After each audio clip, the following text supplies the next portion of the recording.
चलो okay, start करते हैं। आते रहेंगे सभी के सभी जब। ओके, देखो ये टॉपिक आपको पता है, ये एग्रीकल्चर में सबसे बड़ा टॉपिक होता है, क्रॉपिंग सिस्टम एंड पैटर्न वाला। इसका जो फर्स्ट भाग है हमने पहले पढ़ा दिया था और सेकंड पार्ट अब पढ़ा रहे हैं इसमें।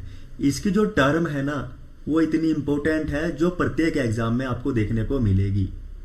और ये वैसी टर्म है जैसे दो टर्म आपको स्क्रीन पर दिखाई दे रही होगी। आज कोशिश करूंगा ये नोटपैड जो चल रही है कि लिख पाई तो आपको पूरा का पूरा कंपैरिजन में करके बता दूंगा इसमें कि हमने इसको कंपेनियन क्रॉपिंग क्यों लिखा, सहचर फसलें इसको हिंदी में बोला गया, वो सहचर हमने क्यों नहीं लिखा। आगे जब आने वाला है ना, आज मैंने इसी पे काम किया, इसी को मैंने हिंदी में भी मेंशन कर रखा है। और सिनर्जेटिक क्रॉपिंग मैंने इसको क्यों लिखा है। अब ये दो जो क्रॉपिंग आपको दिखेगी इनमें कंपैरिजन करके ये हमें पढ़ना होगा। क्यों? वरना अगर कंपैरिजन नहीं करेंगे ना तो जब डेफिनेशन आएगी ना पेपर में लिखी ये वाली नहीं आने वाली भाई, क्योंकि किताब से सेम टू सेम डेफिनेशन नहीं उठाते में। और हमने बहुत ज्यादा इसका एक्स्ट्रा वर्जन लगाकर हमने इसमें अच्छी सी परिभाषा दी हुई है। और जो परिभाषा ना इसमें पढ़ने के बजाय सबसे पहले आप मुझे सुनना, क्योंकि जितना मैं बताऊंगा ना उस कंसेप्ट को लेकर आप सभी को चलना है। क्योंकि जितना आप सुनोगे तो उतनी क्लैरिटी आपके माइंड में जाएगी, ठीक है ना। तो थोड़ा इस पे ध्यान देना, जितना आप समझोगे मैं पूरी अच्छी तरीके से इसको समझाऊंगा। देखो जो पहली इसमें जो टर्म लिखी हुई है वो लिखी हुई है इसमें कंपेनियन क्रॉपिंग। कंपेनियन क्रॉपिंग, ठीक है। क्या होता है कंपेनियन क्रॉपिंग? चलो पहले कंपेनियन क्रॉपिंग को ही हम पढ़ लेते हैं भाई। इसमें इसको हिंदी में बोला गया है सहचर फसलें। अब ये सहचर क्या होती है देखो, पहले मैं आपको इसकी डेफिनेशन बता दूं जो हमने लिख रखी है, फिर समझाऊंगा। मुझे पता है कि ये लिखी हुई डेफिनेशन इतनी जल्दी समझ में नहीं आने वाली है, फिर मैं आपको बताऊंगा इसमें कि इसमें क्या है। देखो इसमें क्या लिख रखा है कि जब दो फसलों का उत्पादन एक शुद्ध फसल के उत्पादन के बराबर होता है, यानी जब दो शुद्ध फसलों का उत्पादन है एक शुद्ध फसल के उत्पादन के बराबर होगा तो उसको कंपेनियन क्रॉपिंग कहा जाता है। अब कुछ समझ में आएगा तो बताना, नहीं समझ में आए तो दोबारा हम बताएंगे, ठीक है ना। इसमें तो इसमें क्या नाम है, अब देखो इसमें लिखा हुआ है दो फसलों का उत्पादन है वो एक शुद्ध फसल के उत्पादन के बराबर होगा। ये मैं डेफिनेटली बोल सकता हूं कि इतनी जल्दी समझ में नहीं आया होगा। जस्ट अभी 1 मिनट के अंदर ये दोनों टर्म आपकी क्लियर हो जाएगी। देखो इसमें क्या बोलना चाह रहा है, हमने नीचे इसमें एग्जाम्पल दे रखे हैं। एक तो इसमें दे रखा है भाई, इसमें हमने मस्टर्ड वाला, ये मस्टर्ड, ठीक है, और पोटैटो इसमें, ठीक है। इसमें हमने एक तो मस्टर्ड वाला दे रखा है और एक इसमें हमने ये वाला, जैसे मस्टर्ड वाला है, ओके। इसको लगा यार, को लगा इसमें, जैसे ये मस्टर्ड है और फिर इसमें पोटैटो क्या हो रहा है, अरे हट जा यार, क्यों गड़बड़ कर रहा है भाई।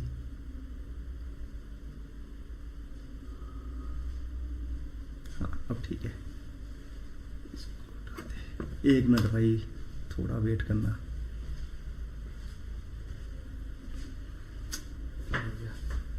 कुछ नहीं यार इसमें ड्रॉ, ठीक है। देखो इसमें जो ये दो फसलों का हमने इसमें उदाहरण दिया हुआ है, इनको समझते हैं फिर आपके अच्छे से समझ में आ जाएगा कि ये परिभाषा में क्या बोलना चाह रहा है। देखो पहले नंबर पे जो हमने इसमें मस्टर्ड, अरे यार ये क्या कर रहा है, हाइलाइटर को ही करना पड़ेगा। देखो इसमें जो हमने मस्टर्ड वाला, पोटैटो और ओनियन वाला दे रखा है, प्लस में हमने इसमें शुगर कैन क्या होता है, गन्ना भाई। मस्टर्ड सरसों, पोटैटो आलू और ओनियन क्या होता है, इसमें प्याज होता है। इनका हमने इसमें कंपैरिजन दे रखा है। और इसमें आप समझिएगा कि थोड़ा इसमें हमें क्या बताना है, इसमें थोड़ा आपको याद रखना है। जैसे हमने आपके पास में 1 बीघे जमीन है, पहले समझना है, जब आप समझोगे ना तभी अच्छे से इसमें आपकी समझ में आएगा। ये दो जैसे हमने एग्जांपल दे रखे, चाहे तो आप गन्ने के साथ में प्याज को ले लीजिए।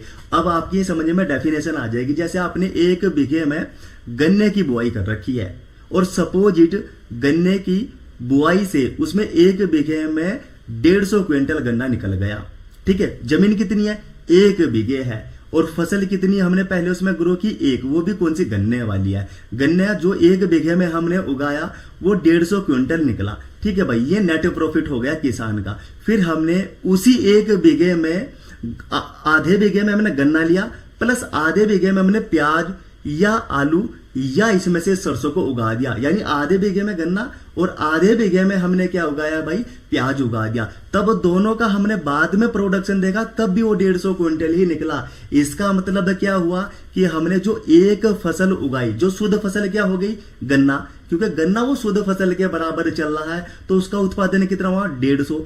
फिर हमने नेक्स्ट ईयर देखा कि गन्ने के साथ में हमने प्याज को लिया, दोनों को मिलाकर जब उगाया तो उगाने के बाद में जो प्रोडक्शन मिला वो भी 150 क्विंटल था। तो इसका मतलब क्या है, जो एक शुद्ध फसल हमें गन्ना दे रही थी 150 क्विंटल का उत्पादन, वो 2 फसल मिलकर भी 150 क्विंटल का उत्पादन दे रही है। वही सेम डेफिनेशन इसमें लिखी हुई है। देखिए एक बार फिर पढ़ते हैं कि कंपेनियन क्रॉपिंग क्या है, कि जब 2 फसलों का उत्पादन, कौन सी 2 फसल भाई, जो हमने शुगर कैनियन गन्ना प्लस प्याज या गन्ना प्लस आलू या गन्ना प्लस सरसों को मिलाकर लिया है, अगर इनका 150 क्विंटल उत्पादन हुआ, फिर हमने एक फसल अकेली ग्रो की है वो गन्ना है, उसका उत्पादन भी 150 क्विंटल हुआ। तो दोनों का कंपैरिजन जब हमने करके देखा कि एक शुद्ध फसल ली तब भी 150 क्विंटल निकला, और गन्ने के साथ में दूसरी एक फसल को हमने लिया तो 2 फसलों को मिलाकर भी 150 क्विंटल उसका उत्पादन निकल गया। तो वही डेफिनेशन इसमें लिखी हुई है कि 2 फसलों का उत्पादन एक शुद्ध फसल के उत्पादन के बराबर होता है। तो जब भी 2 फसलों का उत्पादन एक शुद्ध फसल के उत्पादन के बराबर होगा, उसको कंपेनियन क्रॉपिंग या सहचर फसलें कहा जाता है। ठीक है, आया समझ में भाई, आ गया ना।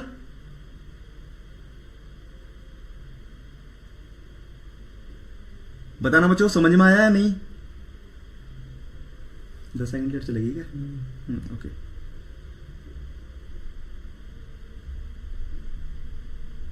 समझ में आया?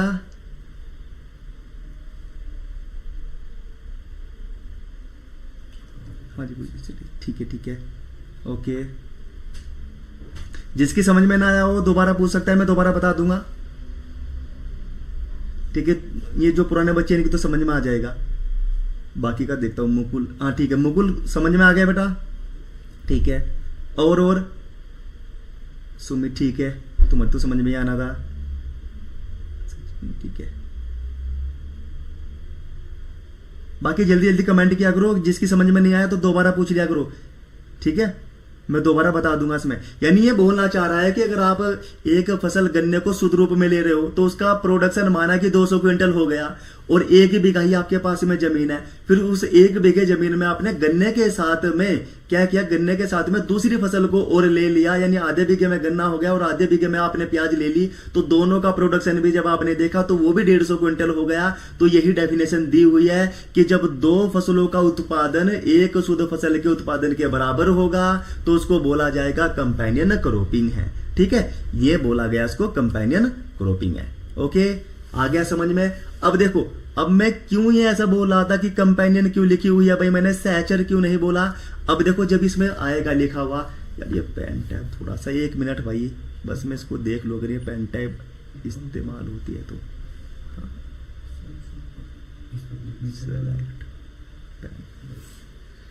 ठीक है, हाँ। अब देखो इसमें मैं हाँ, अब देखो मैंने इसमें क्या लिखा भाई, एक गन्ना लिखा था इसमें मैंने, आपने गन्ना लिया 1 बीघे में, ठीक है, और इसका जो प्रोडक्शन है, गन्ने का प्रोडक्शन है, सपोजिट 1 बीघे में 150 क्विंटल हो गया।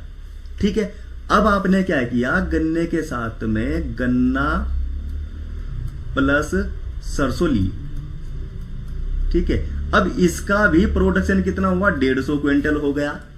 तो इससे ये साबित होता है कि अगर आपने एक शुद्ध फसल ली वो भी 150 क्विंटल का प्रोडक्शन देगी, और गन्ने के साथ में आपने दूसरी एक इसके साथ में फसल ले ली उसे भी 150 क्विंटल हो गया। तो यही सी डेफिनेशन में बोला गया कि जब 2 फसलों का उत्पादन एक शुद्ध फसल के उत्पादन के बराबर होगा तो उसको क्या बोला जाएगा भाई, उसको बोला जाएगा कंपेनियन क्रॉपिंग है। अब यहां से मैं एक क्वेश्चन पूछूंगा भाई, ठीक है, अभी बताता हूं उसमें, ये बताना फिर मुझे।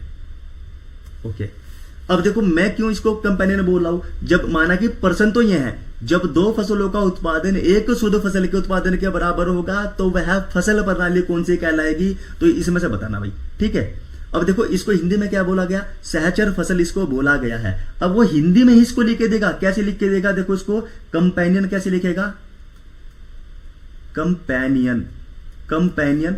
और फिर जो मैंने एक और दे रखा है इसमें, जैसे ये सिनर्जेटिक क्रॉप है, इसको भी हिंदी में ऐसे देगा, सिनर्जेटिक क्रॉप, क्रॉप भी ऐसे ही बना के देगा, ठीक है। तो ऐसे लिख के देगा तो फिर आपकी समझ में नहीं आएगा, यानी आपने डेफिनेशन तो पूरी वो हिंदी में पढ़ ली है, और जब आप आंसर टिक करने के लिए गए तो आपको अपनी सहचर वाला उसमें ऑप्शन में नहीं दिखेगा, तो भाई फिर मेहनत क्यों की इसको पढ़ने के लिए। तो इसलिए दोनों लैंग्वेज में याद करना जरूरी है। पूरा सारी एग्रीकल्चर पूरी की पूरी आप हिंदी में पढ़ना, बस टर्म कभी भी गलती मत करना कि केवल हिंदी में पढ़ोगे, वरना इस बार भी पेपर उठा के देख लेना, जो पेपर के अंदर बैठा है ना उसको पता चल गया होगा कि पेपर में टर्म इंग्लिश में आती है, ठीक है। तो वैसी है। अब अगले वाली टर्म पे हम चलते हैं, तो इसलिए मैंने ये दोनों लैंग्वेज में, आगे दोनों लैंग्वेज में आएगी और उसको मैं बताता भी चल रहा हूं, ठीक है ना। अब देखो दूसरे वाली टर्म कौन सी होगी, दूसरे वाली टर्म हो गई भाई हमारी सिनर्जेटिक।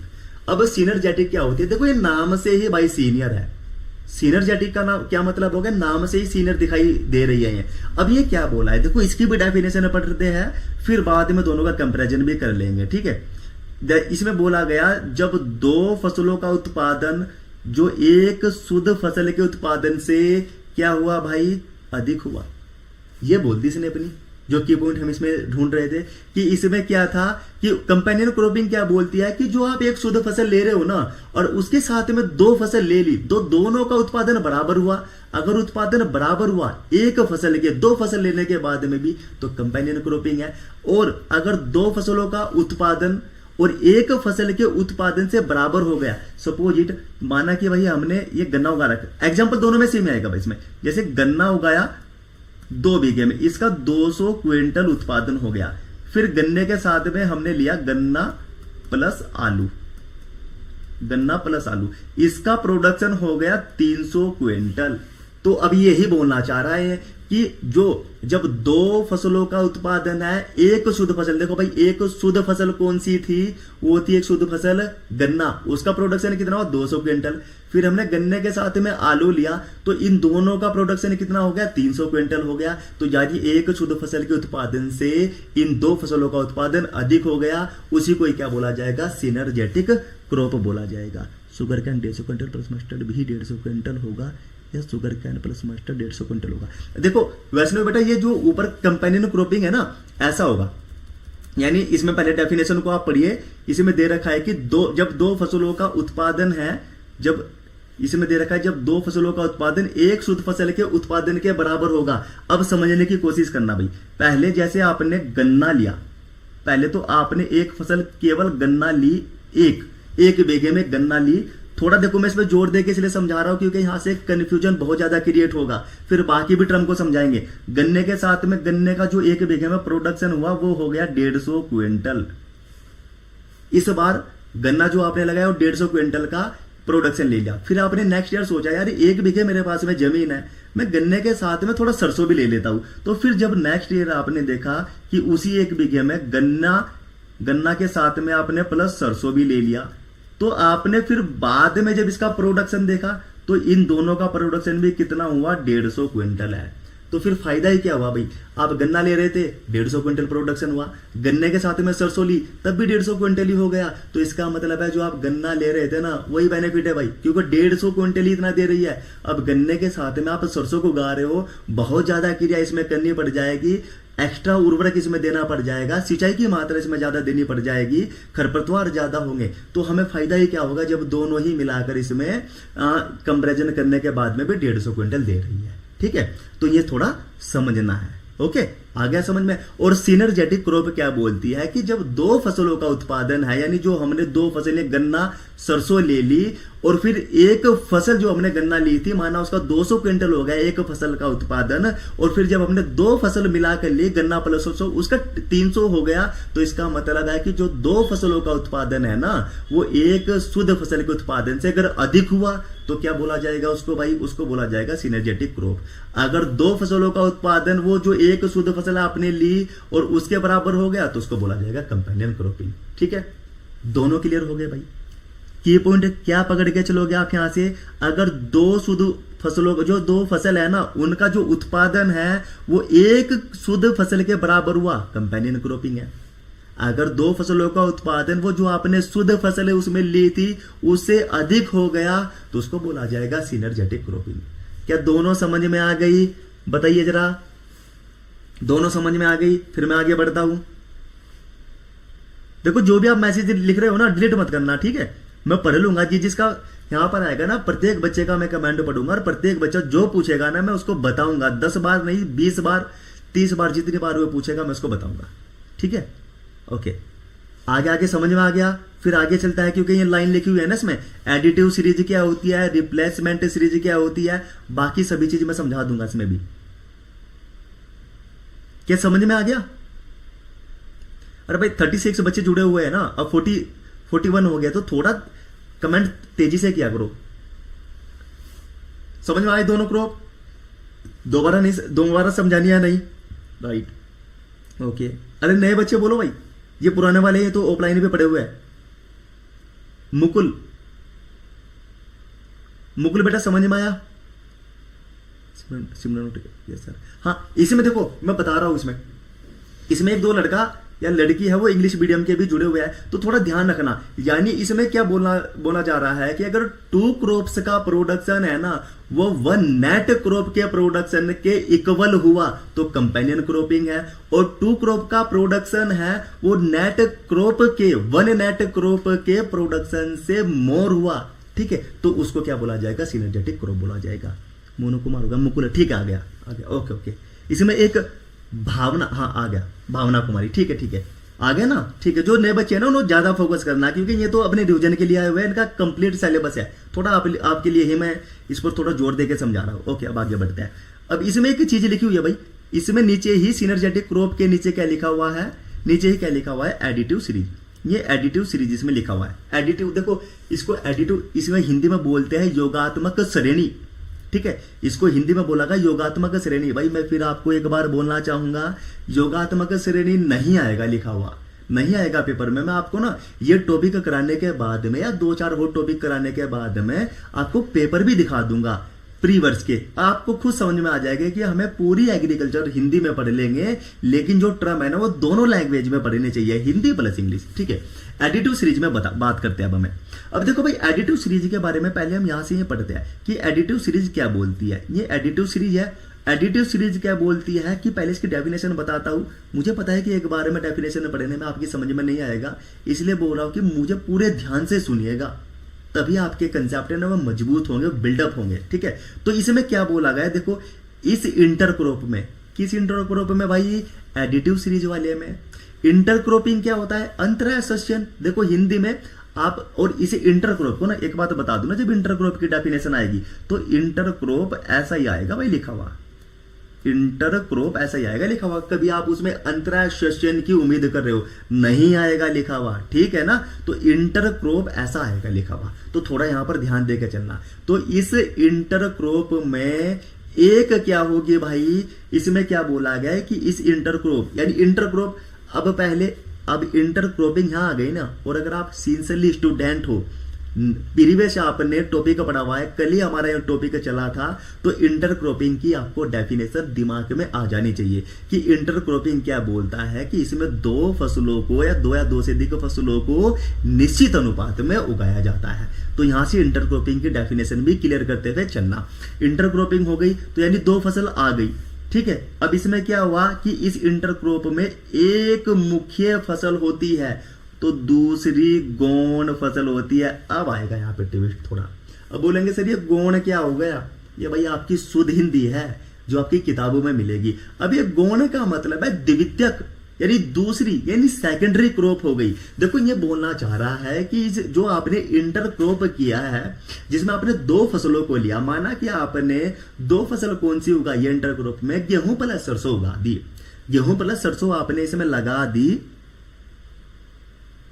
इनसे क्वेश्चन कैसे बनता है, किससे भाई, क्वेश्चन में बता तो रहा हूं ना, इनकी डेफिनेशन से ही सेम क्वेश्चन बनेगा, बस डेफिनेशन को ध्यान रखना, डेफिनेशन से ही क्वेश्चन बनेगा। बाकी अब एडिटिव सीरीज का जैसे बनेगा ना वो मैं बताता हूं, देखो मैं वो बताता हूं। इसमें इंटर क्रॉपिंग में एक मुख्य फसल होती है तो दूसरी गौण, गौण क्या होती है, सेकेंडरी क्रॉप होती है। माना कि आपने दो फसल ली, जैसे इंटर क्रॉप में दो फसल कौन सी ली, एक तो ले लिया आपने गेहूं और दूसरी उसमें लगा दी सरसों, जो इंटर क्रॉप आप अंतरा सस्यन इसमें कर रहे हो। तो यानी आपका जो मेन पर्पज है, आपने सोचा है कि यार मुझे अधिक मात्रा में अनाज चाहिए यानी गेहूं चाहिए, सरसों केवल आपने सोचा है कि यार अगर मेरे पास में जो निश्चित भूमि का टुकड़ा है, 1 या 2 बीघे का जो निश्चित भूमि का टुकड़ा है जिसमें मैं गेहूं तो उगा ही रहा हूं, थोड़ा गेहूं के साथ में अगर मुझे तिलहनी फसल भी मिल जाए, यानी जो मैं सरसों उगा रहा हूं उससे मुझे तेल की मात्रा भी प्राप्त हो जाए, तो थोड़ी बीच बीच में मैं उसमें सरसों उगा लेता हूं।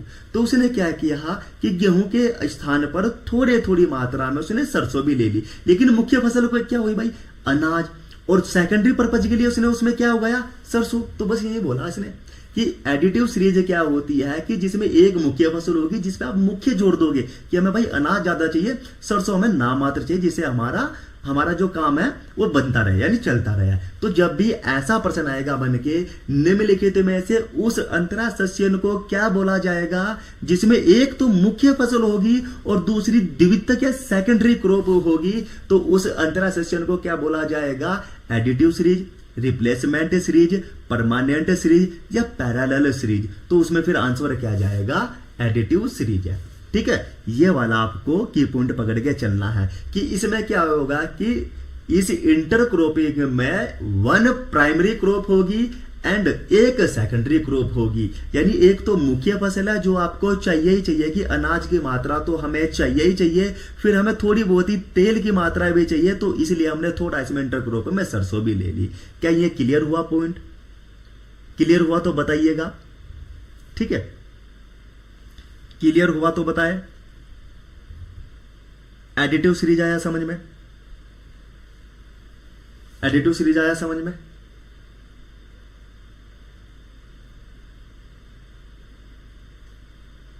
जल्दी से बोलिएगा, एडिटिव सीरीज आया समझ में।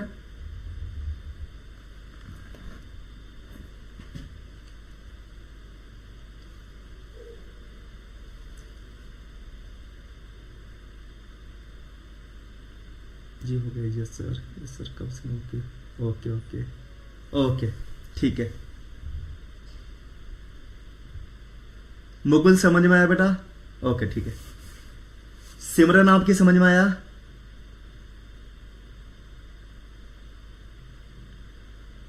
ओके ठीक है। अब देखो एक दूसरे वाली जो इसमें दे रखी है भाई, ये वाली सीरीज भी हम समझ लेते हैं, क्योंकि जब हम ये सीरीज ही समझ रहे हैं तो सभी सीरीज को समझते चलेंगे। देखो बहुत आराम से पढ़ेंगे, टॉपिक ही पढ़ेंगे आराम से, क्योंकि इसे 3-4% बनने जरूरी है, ये हमेशा बनता है इस टॉपिक से 3-4%। अब देखो दूसरे वाली सीरीज में क्या हो गया भाई, रिप्लेसमेंट सीरीज हो गई। अब रिप्लेसमेंट सीरीज क्या हो गई भाई, अब देखो यार अगर मैंने बोला ना कि अगर आप कंपैरिजन करके पढ़ोगे ना, तुलनात्मक अध्ययन करोगे, तो कभी भी एग्रीकल्चर आपके दिमाग से स्किप नहीं होगी। क्यों नहीं होगी, क्योंकि आपने कंपैरिजन करके पढ़ा है कि भाई आपने पहले वाले पर्सन को समझा, फिर दूसरे वाले पर्सन को समझा, फिर उनकी तुलना की, यार वो वाला पर्सन कब आएगा, तो आपको की पॉइंट कौन सा चाहिए होगा। ठीक है, जब आप ऐसे पढ़ोगे ना तो ये एग्रीकल्चर कभी भी आपके दिमाग से नहीं निकलने वाली। तो रिप्लेसमेंट सीरीज क्या बोलती है कि इस इंटर क्रॉप में न तो कोई मुख्य फसल है भाई, न तो इसमें कोई मुख्य फसल है और ना ही कोई द्वितीय फसल है, यानी मिलाकर आप इसमें बो दीजिए। तो इसका मतलब है हमें कोई भी ऐसा नहीं है कि हमें गेहूं चाहिए, अरे चाहे गेहूं हो या सरसों, दोनों को मिलाकर उगा दीजिए, दोनों से काम चल जाएगा। बस यही है भावना कुमारी, ठीक है। हाँ भावना, ये नहीं आया ना एडिटिव सीरीज। एडिटिव सीरीज को देखो मैं दोबारा से समझाता हूँ। ये जो एडिटिव सीरीज है ना, इसमें ये बोलना चाह रहा है कि योगात्मक श्रेणी होती है, थोड़ा ध्यान से सुनना है। योगात्मक जो श्रेणी होती है ना, इसमें हमने दो फसलों को लिया। जैसे आप एज ए किसान की तौर पर काम कर रहे हो, तो आपने क्या किया, आपको पता चला यार मुझे इस बार गेहूं की ज्यादा आवश्यकता है, और गेहूं के साथ में अगर मैं थोड़ी सरसों भी उगा लूंगा तो उससे मुझे गेहूं के साथ साथ में थोड़ी सरसों की मात्रा भी मिल जाएगी। लेकिन आपका मुख्य उद्देश्य क्या होगा कि मुझे गेहूं ज्यादा चाहिए, सरसों कम चाहिए। तो बस वही बात बोला गया कि अगर आप डिमांड कर रहे हो ना कि मुझे गेहूं ज्यादा चाहिए तो उसे मुख्य फसल बोल दिया, और अगर मुझे सरसों कम चाहिए तो उसे गौण यानी द्वितीय फसल बोल दिया कि ये चाहे थोड़ी हो या कम हो ये काम चल जाएगा, लेकिन गेहूं मुझे ज्यादा चाहिए। बस ये वाली बात बोल रहा है। इसी के अपोजिट बोला गया रिप्लेसमेंट सीरीज में कि इस इंटर क्रॉप यानी अंतरा शस्य में न तो कोई मुख्य फसल है भाई और न कोई गौण फसल है, चाहे गेहूं भी जितना हो जाए या सरसों भी जितनी हो जाए हमारा काम बन जाएगा। ठीक है, अब आया समझ में? ओके, अब चलते आगे। देखो भाई, अब ये वाला मैं एक चीज आपसे पूछूंगा, ये मिक्स्ड क्रॉपिंग क्या होता है? ठीक है, ये मिक्स्ड क्रॉपिंग फार्मिंग क्या होता है, और एलो क्रॉपिंग तो बाद में पूछूंगा मैं, पहले आप इसमें बताओ मुझे। ठीक है यार, बहुत स्लो चल रहा है तो।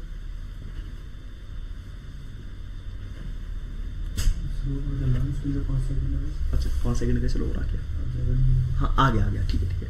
तो एक इसमें ये बताना भाई, इसमें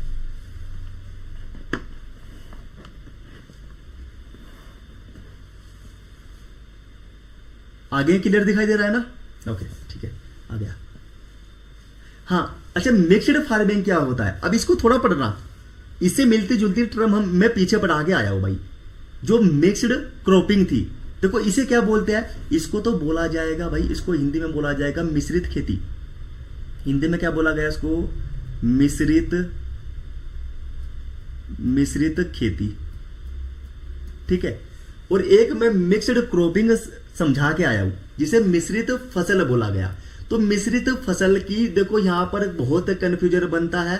डेफिनेशन आ जाएगी मिक्स्ड फार्मिंग को याद रखना, मिश्रित खेती बोला जाता है हिंदी में। डेफिनेशन आ गई किसकी? मिक्स्ड फार्मिंग की।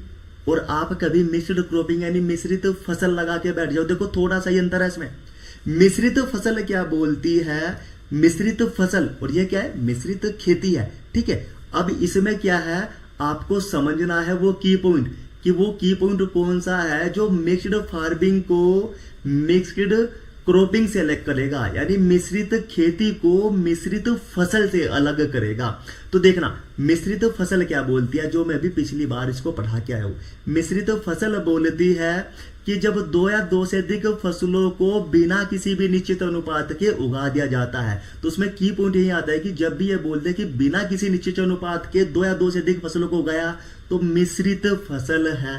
ठीक है, लेकिन मिक्स्ड फार्मिंग का मतलब है ब्रॉड यानी बड़े पैमाने पर किसी चीज को करना। इसमें क्या आएगा? ये वाली टर्म हमेशा आती है और ये पेपर में बहुत पूछी जाती है कि जब फसल उत्पादन के साथ साथ पशुपालन भी किया जाता है। देखो मैंने दोनों प्रकार से डेफिनेशन लिख रखी है इसमें। एक डेफिनेशन क्या है? एक ही है, ये दोनों ही पेपर में आती है। कभी तो ये पहले वाले रूप में आएगी तो कभी दूसरे वाले रूप में आएगी, तो आपको दोनों ही ये समझ के चलनी है। देखो फसल उत्पादन के साथ साथ में अगर आप पशुपालन भी कर रहे हो तो उसको बोला जाएगा मिक्स्ड फार्मिंग यानी मिश्रित खेती उसको बोला जाएगा। अभी समझ में नहीं आएगा, अब आ जाएगा। आपने देखा कि आपके पास जो फार्म है, यानी फार्म माना 5 बीघे है, आपने उस 5 बीघे में से 4 बीघे में खेती कर रखी है और साइड में आपने एक डेयरी खोल रखी है या मछली पालन कर रखा है या कुछ भी सुअर पालन कर रखा है, मधुमक्खी पालन कर रखा है, यानी आप फसल तो ले ही रहे हो। चाहे गेहूं की फसल हो, गन्ने की फसल हो, आप फसल तो ले ही रहे हो, साथ में पशुपालन भी कर रहे हो कि मधुमक्खी पालन आपने कर लिया, डेयरी आपने खोली, मछली पालन आपने कर लिया। तो जब भी फसल उत्पादन के साथ साथ में आपको लगा के देगा, हाँ ये भी सही है, जो फसल उत्पादन के साथ साथ में अन्य यानी कृषि व्यवसाय यानी पशुपालन ही आएगा भाई उसमें। ठीक है, तो इसमें क्या है भाई, जब भी ये बोलेगा कि फसल उत्पादन के साथ साथ में पशुपालन करेगा तो उसको क्या बोला जाएगा? मिक्स्ड फार्मिंग यानी मिश्रित खेती उसको बोला जाएगा। दूसरी क्या आएगा? देखो दूसरी डेफिनेशन में क्या बोलेगा कि कृषि प्रणाली का वह प्रकार जिसमें फसल उत्पादन के साथ साथ डेयरी, मछली पालन, मधुमक्खी पालन भी किया जाता है, तो उसको क्या बोला जाएगा? Mixed farming. दोनों एक ही है, कभी तो इसको लंबी छोटी डेफिनेशन के साथ में आपके सामने प्रस्तुत कर देगा, कभी छोटी सी लिख देगा। और हाँ एक ऐसा भी लिखता है, देखो प्रश्न सुनना, प्रश्न ऐसा आएगा, यहां पर देखना, फसल उत्पादन प्लस पशुपालन, पशुपालन, बस अतिरिक्त दे देगा कि फसल उत्पादन प्लस पशुपालन इंगित करता है मिश्रित। अच्छा इसमें से बताना पहले तो मैं, अरे ये तो मैं फिर, ये तो मैं ही दे रखा है, फिर आप इसको तो बहुत आसानी से बता दोगे। देखो जैसे ए ऑप्शन हुआ, यहां पर ए ऑप्शन हुआ मिश्रित फसल, यानी मिश्रित, ये तो फसल हो गया। बी ऑप्शन क्या हो गया, मिश्रित खेती। सी ऑप्शन क्या हो गया, एलेक्रोप,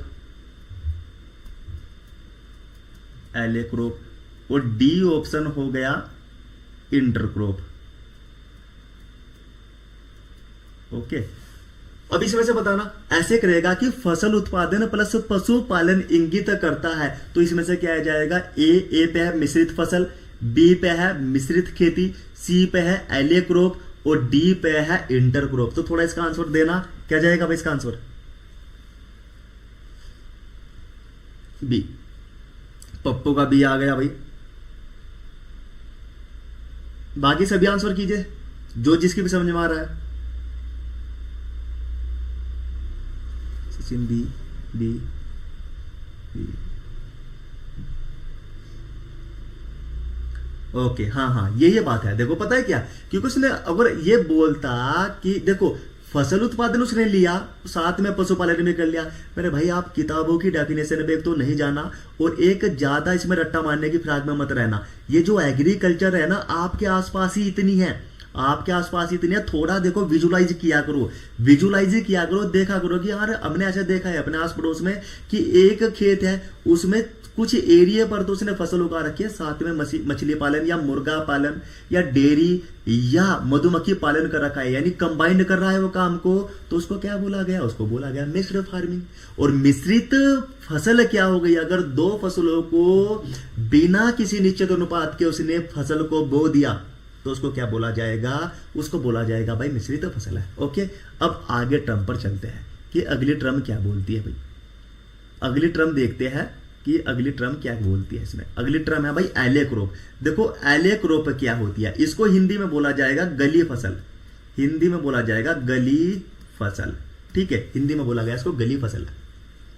गली फसल क्या होती है, गली फसल का मतलब होता है, देखो अब गली, भाई देखो जैसे हम भाई गांव से बिलोंग करते हैं तो हम तो अपने ही मोहल्ले की पड़ोस की बात बता सकते हैं। जैसे हमारे है, एक साइड एक घर होता है, दूसरी साइड दूसरा घर, और बीच में एक छोटी सी गली जाती है। क्यों, वो गली वो चलने के लिए होती है। वैसे ही अब देख यहाँ, वैसे ही जो ये फसल की पद्धति है वो यहाँ पर भी अपनाई गई है एग्रीकल्चर में। एलेक्रोप को ध्यान से देखते हैं एक बार, थोड़ी बार देखो। एक इसमें क्या बोला गया, पेड़ पौधों की पंक्तियों के बीच में फसल की बुआई करना एलेक्रोपिंग कहलाता है। देखो अब इसमें मैं क्यों बोल रहा हूं कि गली फसल आपको हिंदी की किताब में कोई से ना कोई मिल जाएगा, लेकिन पेपर में कैसा आएगा अभी बता देता हूं। देखो अब देखो, माना कि आपने देखा है कि यूकेलिप्टिस बहुत से किसान यहाँ ऐसे मेड़ पर लगा के रखते हैं। माना कि ये मेड़ है, ये एक तो ये क्या है, ये यूकेलिप्टिस है, और एक दूसरी भी मेड़ है, ये भी यूकेलिप्टिस है, लेकिन ये तो खाली बीच में ये खाली जगह छूट जाती है भाई, ये खाली जगह छूट जाती है किसी खेत में। तो भाई आपको पता है किसान तो थोड़ा लालची तो होगा ही ना भाई, कि उसकी बहुत सारी जमीन है, वो पेड़ की पंक्तियां यानी जो लाइन है उसके बीच में खाली पड़ी है, तो क्यों ना मैं इसमें कोई ना कोई फसल उगा लूं। ये पद्धति भी आपने देखी, अपने गांव में सभी ने देखी है भाई ये पद्धति, ठीक है ना। तो तभी तो बोल रहा हूं कि थोड़ा विजुलाइज किया करो, आपने सब कुछ देख रखा है, रट्टे की फिराक में रहोगे तो एग्जाम नहीं निकलेगा। ठीक है, अभी किसी के अभी देखा जैसे कि ये वाली जो ये लाइन है ये भी पेड़ की है भाई, ये भी पेड़ है, और ये वाली लाइन ये भी पेड़ है। आपने किसान ने देखा कि भाई जो यहाँ पर ये खाली जमीन पड़ी है, ये इससे बढ़िया जो खाली है व्यर्थ पड़ी है, इसमें फसल उगा लेता हूं। इसमें इसने कोई फसल उगा दी, किसके बीच में उगाई भाई इसने, पेड़ की पंक्तियों लाइन के बीच में। तो जब भी लाइन के बीच में या पंक्तियों के बीच में फसल की बुआई करेगा तो एलेक्रोपिंग कहलाएगा। और अभी कुछ बच्चों की समझ में नहीं आएगा कि सर इसमें से पर्सन कैसे बनेंगे। भाई डेफिनेशन पे मैं बहुत जोर दे रहा हूं समझाने में, तो डेफिनेशन से पर्सन आएंगे घुमा फिरा के, इसलिए मैं की पॉइंट आपको बताता चल रहा हूं कि की पॉइंट आप पॉपुलर के खेत में गेहूं को उगाया जाता है, हाँ वो भी है, लेकिन पता है क्या, ठीक है उत्तम आपका ठीक है, आजकल पॉपुलर की नर्सरी में गेहूं की जा रही है। हाँ हाँ ठीक है ठीक है, ये गेहूं प्लस है ना। अब देखो थोड़ा सा पता है क्या है, ये तो जो है ना थोड़ा जो जो इसका बोलते हैं ना कि शिक्षा का अभाव है, तो किसान बेचारा अपना इसमें काम कर रहा है, ठीक है। तो ना तो अच्छे से प्रोडक्शन ले पाता है फसल का, और ना ले पाता है अच्छी तरीके से वो पेड़ पौधों का। अब देखो इसमें मैंने कुछ विशेषता डाला किया है कि अगर हमें एलिया क्रॉपिंग करनी है ना, तो जो हमें एलिया क्रॉपिंग यानी पेड़ पौधों की पंक्तियों के बीच में जो हम फसल उगा रहे हैं उनमें क्या क्या विशेषता होनी चाहिए वही। अब देखो इसमें विशेषता के अंतर्गत क्या क्या लिखा हुआ है भाई। विशेषता एक तो वे गहरी जड़ वाली फसल होनी चाहिए। पहला की पॉइंट क्या हो गया, गहरी जड़ वाली फसल होनी चाहिए। कुछ बच्चे बोलेंगे सर ये क्या बकवास लिख रखी है, ये पेपर में आएगा नहीं आएगा? अभी पता चल जाएगा, एएफओ के पेपर में भर भर के यहां से प्रश्न पूछता है, ठीक है। और दूसरा जो इसमें की इसकी जो विशेषता है वो छाया प्रतिरोधी होनी चाहिए। अभी तीनों को समझाऊंगा अच्छी तरीके से, ठीक है ना। और जो तीसरी इसमें विशेषता है कि नाइट्रोजन स्थिरीकरण करने वाली होनी चाहिए भाई ये फसल।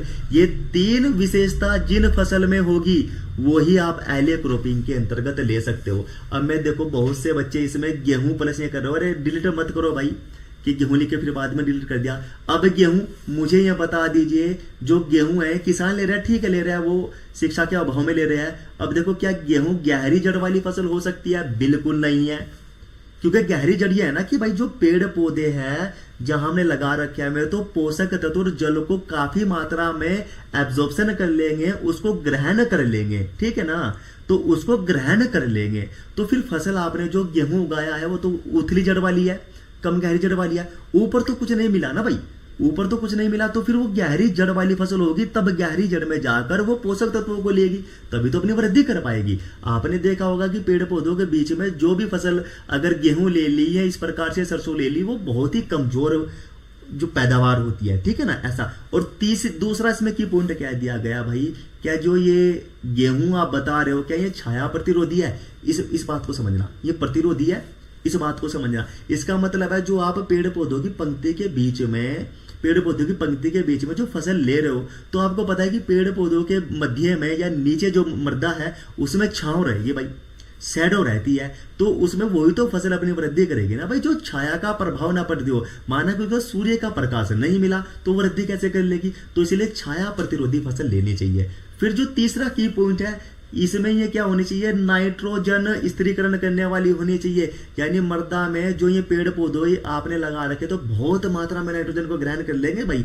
तो हमें जो एलिया क्रॉप है उनके बीच में जो क्रॉप लगानी है वो ऐसी लगानी चाहिए जो नाइट्रोजन स्थिरीकरण को करने वाली होनी चाहिए, ठीक है। तो वो जो सही क्या जाएगा, इसका राइट आंसर है कि इसमें ऐसी दलहन फसल लगानी चाहिए या कोई ऐसी फसल हो जो नाइट्रोजन स्थिरीकरण करने वाली होनी चाहिए। उसमें ढांचा भी आप लगा सकते हो उसमें, ठीक है।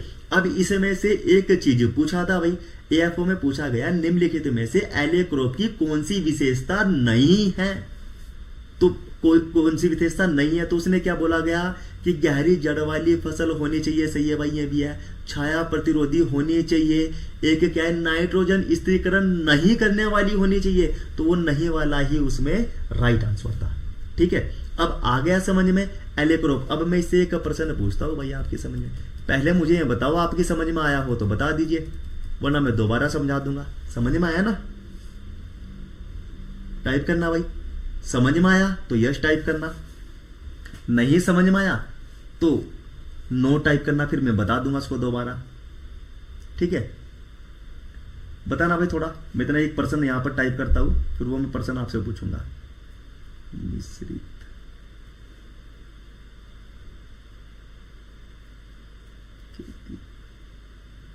बी एलिया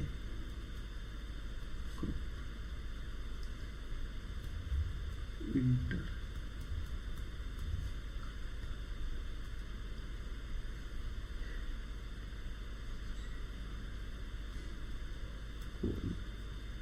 नहीं, आ गया। अब ये एक पर्सन मैंने आपके सामने लिखा है, मैं इसको बोल भी दूंगा अगर ये लिखा हुआ समझ में नहीं आया हो तो। आ गया सर जी समझ में, ओके। अब मैं पहले थोड़ा सा, अब देखो उनकी आंखें जरूर खुलेगी जो ये कोशिश कर रहा है, जो मैंने ये अभी ये एलिया क्रॉप है ना, जिसको भी हिंदी में क्या लिखा, गली फसल, ये लिखा भाई मैंने गली फसल। तो हिंदी देखो मैं भी हिंदी मीडियम से पढ़ा हुआ हूं और ये मैं बड़ी अच्छी तरीके से जानता हूँ कि हिंदी मीडियम वाले बच्चे अगर बिल्कुल हिंदी पे डिपेंड है ना, तो 5 से 7 नंबर वो पेपर में गलत करके आने वाले हैं, क्योंकि हिंदी उनको ये टर्म वाली नहीं मिलनी, और जो दोनों लैंग्वेज वाला बच्चा है ना वो इसको आसानी से समझ जाएगा। तभी तो इंग्लिश वाला बहुत हाई पर नंबर ले आएगा और हिंदी मीडियम वाला थोड़ा कम लाता है। अब यहाँ से थोड़ा सा समझते हैं। अब मुझे एक प्रश्न बता दीजिए, खेती की वह प्रणाली जिसमें पेड़ पौधों की पंक्तियों के बीच में फसल की बुआई की जाती है, वह पद्धति कहलाती है? ए ऑप्शन पे है मिश्रित खेती, बी ऑप्शन पे है एले क्रॉप, सी ऑप्शन पे है इंटर क्रॉप, डी ऑप्शन पे है कोई नहीं। इसका आंसर बता दीजिए मुझे, जल्दी से टाइप कीजिए, आंसर बता दीजिए इसका मुझे। ए पे मिश्रित खेती है, बी पे एले क्रॉप है, सी पे इंटर क्रॉप है और डी पे कोई नहीं। जल्दी से टाइप कर दीजिए। बी ठीक है, ओके बी आ गया, जल्दी कीजिए टाइप। इसमें कोई नहीं वाला ऑप्शन भी है भाई, थोड़ा ध्यान से बी वाले थोड़ा ध्यान से देखना। ठीक है, बी वाले जो है भाई, थोड़ा मैं एक बार और बोल रहा हूं। चलो ठीक है, अब देखो भाई बी आपका राइट आंसर है।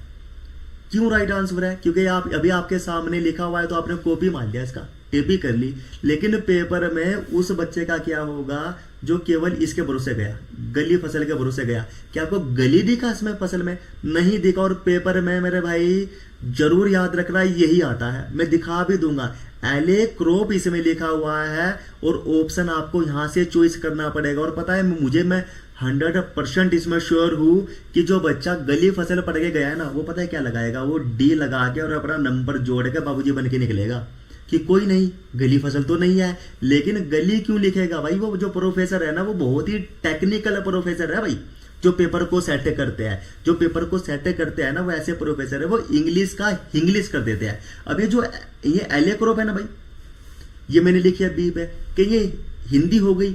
नहीं हुई। क्या ये इंग्लिश हो गई? नहीं हुई। इंग्लिश कौन सी है? इंग्लिश ये लिखी हुई है भाई इधर, एले क्रॉप वाली, ये एले क्रॉप वाली। और हिंदी कौन सी है? ये है। ये कौन सी है इन दोनों के बीच वाली है भैया? कौन सी? इंग्लिश। यानी आपको हिंदी में करने के लिए एले क्रॉप इसलिए लिख दिया, लिखा तो इसने इंग्लिश में ही, जिससे आप इसको आसानी से पढ़ पाओ। और हिंदी मीडियम वाले फिर इस पर ऑब्जेक्शन ना उठाए कि सर हमारे तो समझ में नहीं आया, फिर आपको आंख खोल के वो बताएगा कि थोड़ा बच्चों इसको आंख खोल के देखना, एले क्रॉप हमने लिख रखा है। तो इसलिए मैं बता रहा हूं कि एले क्रॉपिंग हो, मिक्स्ड क्रॉपिंग हो, इंटर क्रॉपिंग हो, सभी को आपको बोथ लैंग्वेज में पढ़ना है, दोनों लैंग्वेज में पढ़ना है। ठीक है ना? ओके, अब चलते आगे, आपकी समझ में आ गया होगा ये। अब चलते हैं ओके। हाँ, अब ये यहां से देखो भाई, यहां से बड़ा अच्छा कंसेप्ट बनेगा। अब जो बच्चे हैं, आ गया क्या अंदर वाला? ओके, अब देखो इसमें आपको 3 टर्म दिखेगी भाई। एक तो कवर क्रॉप है, इसको इंग्लिश में कवर क्रॉप ही लिख के देगा, ठीक है ना, इसको इंग्लिश में कवर क्रॉप ही लिख के देगा। फिर दूसरे वाली पे जो लिखी हुई है वो मल्च क्रॉप है, इसको भी मल्च क्रॉप लिख के देगा। कैसे लिख के देगा भाई? ऐसे लिख के देगा, मल्च क्रॉप, इसको ऐसे लिख के देगा, मल्च क्रॉप, ठीक है। और जो ये सी ऑप्शन पे है, ये है स्मूथर क्रॉप, इसको भी स्मूथर, देखो स्मूथर कैसे लिख के देगा, इसको स्मूथर क्रॉप, इसको ऐसे लिख के देगा, ठीक है। अब ये आपको तीनों की एक बार आप डेफिनेशन में पढ़ लीजिए, उद्देश्य को छोड़ दीजिए। ये तो मैंने आपके लिए बहुत आसानी से इसको समझाने के लिए उद्देश्य डाला है, वरना आपको किताबों में ये नहीं मिलने वाले भाई। ये तो मैंने आपको समझाने के लिए डाला है और यही समझ में आएगा, वरना आप डेफिनेशन देखो। कवर क्रॉप क्या बोलती है? वे फसल जो भूमि को ढककर चलती है, ठीक है भाई, आगे हम नहीं पढ़ते अभी, क्योंकि डेफिनेशन बस इतनी दे के रखते हैं किताबों में, वे फसल जो भूमि को ढककर चलती है। फिर अगर आप मल्च क्रॉप की डेफिनेशन पढ़ोगे ना, देखो मल्च क्रॉप की, वे फसल जो भूमि को ढककर चलती है, भूमि को ढककर चलती है, ये भी मल्च क्रॉप हो गया। स्मूथर क्रॉप में भी देखो, वे फसल जो भूमि को ढककर चलती है, और इसमें भी क्या दे रखा है, वे फसल जो भूमि को ढककर चलती है। तो बोलोगे सर आपका ही समझ में नहीं आ रहा है, एग्जामिनर तो बाद में कंफ्यूजन करेगा, सबसे पहले तो आप ही कंफ्यूजन क्रिएट कर रहे हो। अब कहना क्या चाह रहे हो? मैं वही कहना चाह रहा हूँ बच्चों कि अगर आपने किताबी लैंग्वेज में गए तो कवर क्रॉप भी बोलेगी भूमि को ढककर चलती है, मल्च क्रॉप भी बोलेगी कि भूमि को ढककर चलती है, स्मूथर क्रॉप भी बोलेगी कि भूमि को ढककर चलती है। फिर आप बोलोगे सर हमें वो बता दीजिए, अगर ये ढककर ही तीनों चल रही है भूमि को, ये कवर करके भूमि को चल रही है, और पेपर में ये आ गया कि मैं फसलें जो भूमि को ढककर चलती है, और वहां पर cover crop, mulch crop, smoother crop और डी पे इनमें से कोई नहीं दिया, तो हम कैसे लगाएंगे कि सर इनमें कौन सा है? क्योंकि डेफिनेशन सेम है। हाँ, अगर वो दे देता कि कवर क्रॉप, मल्च क्रॉप और स्मूथर क्रॉप और डी पे देता वो सभी, तो आपके लिए फिर आसान हो जाता। वो तो फिर सरकारी पर्सन हो गया कि सभी को आप इससे चॉइस करके निकल जाते हैं। लेकिन अभी आप जस्ट ये 1 मिनट में आपकी समझ में आ जाएगा। देखो ये तीनों जो क्रॉप पकड़ी जाएगी, हमेशा एग्जामिनर इनका आपको उद्देश्य जरूर लिख के देगा। देखो भाई इसमें क्या है कि वे फसलें हैं, कवर क्रॉप को देखते हैं भाई। कवर क्रॉप क्या बोलते हैं कि भूमि को ढककर चलती है, ठीक है भाई, वे भूमि को ढककर चलती है और मृदा क्षरण को कम करती है। यानी जैसे आपने लोबिया देखा है, बरसीम देखी है, और जितनी भी लेग्यूम क्रॉप है, या वो जो मर्दा को ऐसे पकड़कर चलती है, ढककर चलती है, वो ऐसे मर्दा को पकड़कर जो चलेगी, तो आप जैसे पानी लगाओगे, वायु तेज आंधी से चलेगी या वायु की स्पीड ज्यादा होगी, तो मिट्टी का कटाव बहुत कम होगा, क्योंकि जो मिट्टी है ना वो कवर कर रखी है क्रॉप ने। ठीक है, तो जब भी ये पर्सन आएगी, वो फसल जो भूमि को ढककर चलती है और मृदा क्षरण को कम करती है, तो तुरंत एकदम लगा देना कि कवर क्रॉप जाना है, जहां कवर क्रॉप होगा उस पर टिक कर देना। ठीक है, अब मल्च क्रॉप आपने देखा होगा, ये मल्च क्रॉप मैं समझाता हूं अभी। जैसे आप घर से बाहर निकलोगे, किसी भी ऐसी ओरचार्ड बागान की ओर जाओगे जहां पर स्ट्रॉबेरी के प्लांट होंगे। स्ट्रॉबेरी सबने खाई है, लेकिन ये खेती देखी है या नहीं देखी, ये आपके ऊपर है भाई। अब मैं समझा देता हूं कि जैसे माना कि ये स्ट्रॉबेरी होती है, स्ट्रॉबेरी जैसी ये ऐसे स्ट्रॉबेरी लगी होती है, और उनके ऊपर एक मल्च यानी प्लास्टिक की या पॉलीथीन की मल्च बिछा देते हैं। वो क्यों बिछा देते हैं भाई, या क्यों फैला देते हैं उसके ऊपर, अब इसमें देखते हैं। इसमें क्या दे रखा है, मल्च क्रॉप में दे रखा है कि वे फसल जो भूमि को ढककर चलती है, और इसमें फिर उद्देश्य भी इसका साथ में मेंशन कर देगा, मृदा में नमी को संरक्षित करती है और वाष्पीकरण को कम करती है। तो कौन सी फसल कहलाई भाई, वे मल्च क्रॉप है। पूरा पेपर में जो पर्सन आएगा बन कैसे आएगा, वे फसल जो मृदा को ढककर चलती है, मृदा में नमी को संरक्षित करती है और वाष्पीकरण को रोकती है, कौन सी फसल कहलाएगी भाई, मल्च क्रॉप कहलाएगी। अब देखते हैं सर क्यों मल्च क्रॉप ऐसा कर रही है भाई। जब आपने ये वाली जो पॉलीथीन है ये मृदा पर बिछा दी, तो जो मृदा पर जो सूर्य की डायरेक्ट किरणें पड़ने वाली थी, जिससे वो डायरेक्ट किरणें पड़ेगी और उससे जो पानी है मृदा के अंदर वो उड़ जाएगा वाष्प बनकर, तो वो नहीं उड़ेगा, क्योंकि वो जो सूर्य की जो किरणें हैं, माना कि यहाँ से जो सूर्य की किरणें आई, ये इस पॉलीथीन से टकराकर वापस चली जाएगी। तो इसका मतलब है कि मृदा में जो पानी की मात्रा है वो एज इट बनी रहेगी, वो जितनी मात्रा थी उतनी मृदा के अंदर बनी रहेगी, वहां से कोई भी वाष्पीकरण नहीं होगा। तो इसलिए बोला गया कि मृदा में नमी को संरक्षित करती है और वाष्पीकरण को रोकती है, क्योंकि जब मृदा में नमी तो जब भी होगी ना जब वाष्पीकरण रुकेगा। तो ये किसका काम है भाई, ये मल्च क्रॉप का काम है। ठीक है, अगर बोलेगा कि मैं फसल जो भूमि को ढककर चलती है और मृदा के कटाव को कम करती है, तो कवर क्रॉप। मैं फसल जो भूमि को ढककर चलती है और मृदा में नमी को संरक्षित करती है, मल्च क्रॉप है। स्मूथर क्रॉप बताता हूं अभी क्या होती है। देखो यहां से एक पर्सन आया था बहुत बन के, ये वाला मैंने इसमें की पॉइंट भी डाल रखा है। देखो ये तो है भूमि को ढककर चलती है, ये क्या है, ये वाला की पॉइंट तेज वृद्धि वाली फसलें होती है। पूछेगा निम्नलिखित में से स्मूथर क्रॉप है, कम वृद्धि वाली फसलें, तेज वृद्धि वाली फसलें। ठीक है ना, 1-2 ऐसा ऑप्शन देगा, तो उसमें ऐसा ऑप्शन था कि तेज वृद्धि वाली फसलें को क्या बोला जाएगा, स्मूथर क्रॉप है। अब स्मूथर क्रॉप का मतलब क्या है भाई, माना कि आपने अपने एक ही आपके पास में ये फील्ड है, आपने इसमें क्या हुआ, आपने इसमें उगा दिया लोबिया। ठीक है, लोबिया इसमें उगा दिया। अब इसने क्या किया, जैसे उगाया 1 हफ्ते के बाद में एजिट ये बहुत फैलकर इस पूरे फील्ड में ऐसे ये फैल गया। यानी 1 सप्ताह के अंदर ही ये पूरी मृदा को ढक लिया बहुत तेज वृद्धि से। आपको पता है कि जब फसल कि बुआई करते हैं तो फसल के साथ साथ में खरपतवार भी उगते हैं, और दोनों के मध्य में प्रतिस्पर्धा यानी प्रतियोगिता होती है, जो मैं पीछे भी समझा के आया हूं कि खरपतवार बोलता है कि मैं फसल से ज्यादा पोषक तत्व ग्रहण करके अपनी वृद्धि करूंगा, फसल के पौधे बोलते हैं कि मैं ज्यादा पोषक तत्वों का ग्रहण करके अपनी वृद्धि करूंगा, जिसको ज्यादा पोषक तत्व मिल जाएगा वो उतनी जल्दी तेजी से वृद्धि करेगा। तो स्मूथर क्रॉप क्या करती है, तेजी से वृद्धि करती है जब तक खरपतवारों की वृद्धि नहीं होगी। जब तक खरपतवारों की वृद्धि नहीं होगी तो वो तेजी से वृद्धि कर कर भूमि को ढक लेगी। जो वो भूमि को ढक लेगी तो ऊपर से सूर्य का प्रकाश मृदा पर नहीं पड़ेगा, और जो छोटे छोटे खरपतवार उस पेड़ पौधे की जड़ से निकलने वाले थे या आसपास से निकलने वाले थे, वो प्रकाश के अभाव में दब जाएंगे और वह नष्ट हो जाएंगे, यानी उनकी वृद्धि कम हो जाएगी। ये क्यों बोला मैंने, इसका मेन उद्देश्य यही है। पहला प्रश्न जो बनेगा, निम्नलिखित में से तेज वृद्धि वाली फसल कौन सी है, तो स्मूथर क्रॉप आएगा।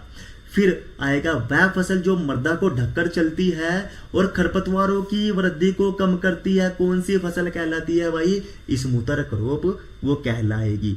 भूमि पर छाया रखती है, हाँ जब वो ढकेगी तो नीचे छाया ही आ जाएगी उत्तम भाई, जो वो ढकेगी ना तो वो नीचे छाया आ जाएगी, और पेड़ जो खरपतवार उगने वाले थे उनको वो सूर्य का प्रकाश नहीं मिलेगा, जिसके अभाव में वो सूख जाएंगे। तो अब तीनों में, यानी अगर ये बोला कि मैं फसल जो भूमि को ढककर चलती है और मृदा क्षरण को कम करती है, मृदा के कटाव को कम करेगी, तो क्या आएगा भाई, वो आ जाएगा कवर क्रॉप है। वे फसल जो मृदा को ढककर चलती है और मृदा में नमी की मात्रा को संरक्षित करती है, मल्च क्रॉप है। वे फसल जो मृदा को ढककर चलती है और खरपतवारों की वृद्धि को कम करती है, तो वे कौन सी है भाई, वे स्मूथर क्रॉप है। अगर अब ये किसी की समझ में नहीं आया तो दोबारा बता दीजिए, दोबारा बता देंगे। अगर समझ में आ गया तो यस टाइप कर दीजिए, फिर आगे बढ़ते हैं। समझ में आया हो तीनों अगर समझ में आए हो तो बता दीजिए, फिर हम आगे बढ़ते हैं। यस टाइप कीजिए अगर समझ में आया हो।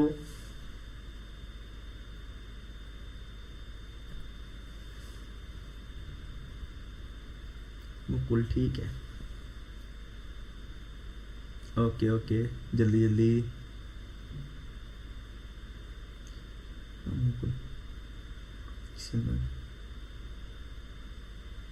ओके, आ गया समझ में, ओके ओके ओके। हाँ अब देखो भाई, मैं तभी तो बोलता हूं, अगर आप कंपैरिजन करोगे ना, तुलनात्मक अध्ययन करोगे, तो बहुत लंबे समय तक एग्रीकल्चर को याद कर पाओगे। अगर आप लंबे समय तक एग्रीकल्चर को याद करना चाहते हो ना, तो आपको ये क्या नाम है, याद करना ही पड़ेगा तुलनात्मक अध्ययन के साथ में। ठीक है, तुलनात्मक अध्ययन के साथ में आपको याद करना पड़ेगा। अब देखो, जैसे मैंने 3 टर्म वहां पे समझाई है ना, वरना मैं एक एक टर्म भी समझाता। मैं पहले ही क्यों लेके आया हूं, मैंने तीनों टर्म एक साथ लिख रखी है, जिससे आपको तीनों को देखा जाए यार कौन सी टर्म में क्या बोला गया है। क्योंकि जब आप पेपर में बैठोगे ना, तो बहुत ज्यादा कंफ्यूजन आएगा। सर समझ नहीं आया, दोबारा बता दो। ओके, दोबारा बता देंगे भाई। देखो, जो कवर क्रॉप है, ये जो कवर क्रॉप में बोला गया कि कवर क्रॉप क्या है, थोड़ा इसको पढ़ते हैं। कवर क्रॉप में भी ये बोला गया, जो किताब की डेफिनेशन है, कि ये मृदा को ढक कर चलती है। देखो, जब तक आप सबकी समझ में नहीं आएगा, जब तक आप विजुलाइज नहीं करोगे, एग्रीकल्चर के बंदे हैं तो खेती तो जरूर याद आनी चाहिए। आपने देखा है कि हम अपने खेत में जाते हैं, हम बरसीम की खेती देखते हैं या हम मूंग की खेती देखते हैं, जो मूंग की दाल होती है, तो वे क्या करती है, भूमि को ढककर चलती है, फैलती है।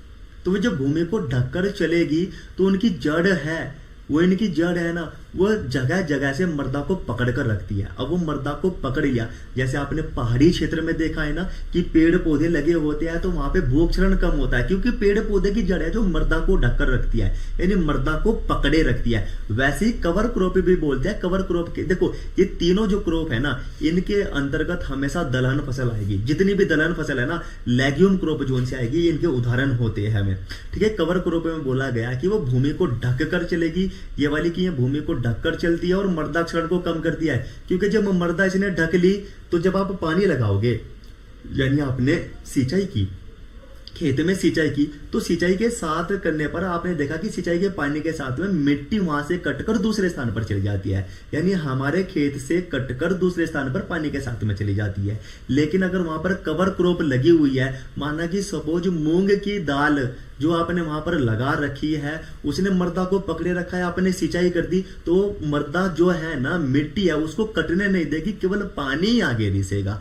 तो जब भी ये प्रश्न आएगा पेपर में इस तरीके से, ठीक है, इस तरीके से जब भी ये प्रश्न आएगा इस तरीके से कि वे फसलें जो भूमि को ढककर चलती है, ठीक है, ढककर तो चलेगी, लेकिन एक बार उद्देश्य देख लेना कि एग्जामिनर ने इसका उद्देश्य क्या दिया है। जब भी ये बोलेगा कि भूमि को ढककर चलती है और मृदाक्षरण को कम करती है, तो उसको बोला जाएगा कवर क्रॉप है, ठीक है। और मल्च क्रॉप क्या बोलती है, देखो ये भी मृदा को ढककर चलती है। मृदा को ढककर का मतलब है, मल्च का मतलब होता है कि जैसे पॉलीथीन किसी भी मृदा पर फैला देते हैं ना, तो सूर्य का प्रकाश डायरेक्ट मृदा पर नहीं पड़ता, और वो डायरेक्ट मृदा पर नहीं पड़ेगा तो मृदा से वाष्पीकरण कम होगा, क्योंकि वाष्पीकरण होएगा ही नहीं। क्यों? क्योंकि सूर्य का प्रकाश नहीं आया है। तो जब मल्च क्रॉप में बोलेगा कि मैं फसलें जो भूमि को ढककर चलती है और मृदा में नमी को संरक्षित करती है, तो आराम से एकदम सोच लेना कि ये तो मल्च क्रॉप की बात कर रहा है, ठीक है।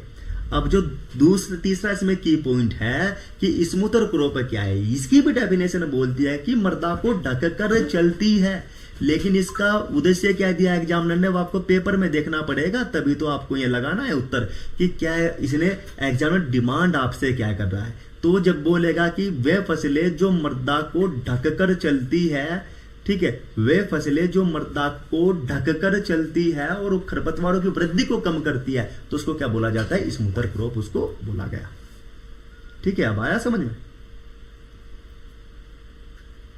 अपनी वीडियो ऊपर की तरफ रखा तो ओके। अब इसमें क्या है, अरे भाई मुझे नीचे इसमें ना अपने मोबाइल में आपकी कमेंट भी देखनी होती है ना, तो इसलिए थोड़ा मैं नीचे देखता हूं। ओके, अब देखो ये कंप्लीमेंट्री वाला देखते हैं। कंप्लीमेंट्री में क्या है, इसमें एक कंप्लीमेंट्री ग्रुप होती है। फिर आप बोलोगे सर इसकी हिंदी क्या है, हिंदी में नहीं आएगा मेरे भाई, है कंप्लीमेंट्री को ऐसे ही लिखेगा वो, कंप्लीमेंट्री, कंप्लीमेंट्री। फिर आप उसमें देखते रह जाओगे कंप्लीमेंट्री यानी क्या नाम है, इसको बोलते हैं, क्या फसल बोला जाएगा, ठीक है ना। तो ऐसा थोड़ा देखना, ठीक है। अब एक कंप्लीमेंट्री ग्रुप है, फिर दूसरी सप्लीमेंट्री ग्रुप है, सेम लिख देगा भाई हिंदी में, और एक है कंपेटिटिव ग्रुप। इनको समझते हैं क्या होती है भाई। देखो अगर ये ऐसी टर्म आपके समझ में आ गई ना, तो आगे तो एग्रीकल्चर बिल्कुल हलवा है, बहुत आसान है, क्योंकि इतनी इजी वे में लाया हूं ना मैं उसको, एग्रीकल्चर को आगे आगे थोड़ा बस समझ के चला।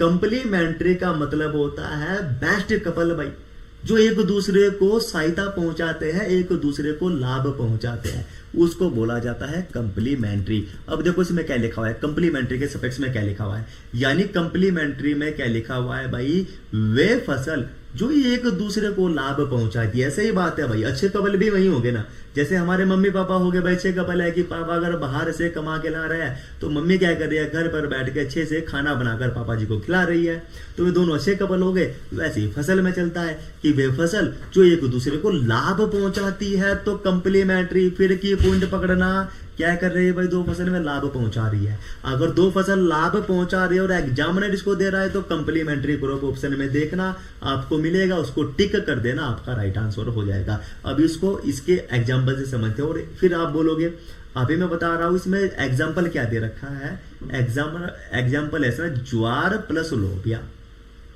अच्छा ये अब मैं बोलूं कि इसमें ज्वार प्लस लोबिया क्यों दिया गया है, ये कैसे कंप्लीमेंट्री क्रॉप हो सकती है, ये कैसे एक दूसरे को लाभ पहुंचा सकती है भाई।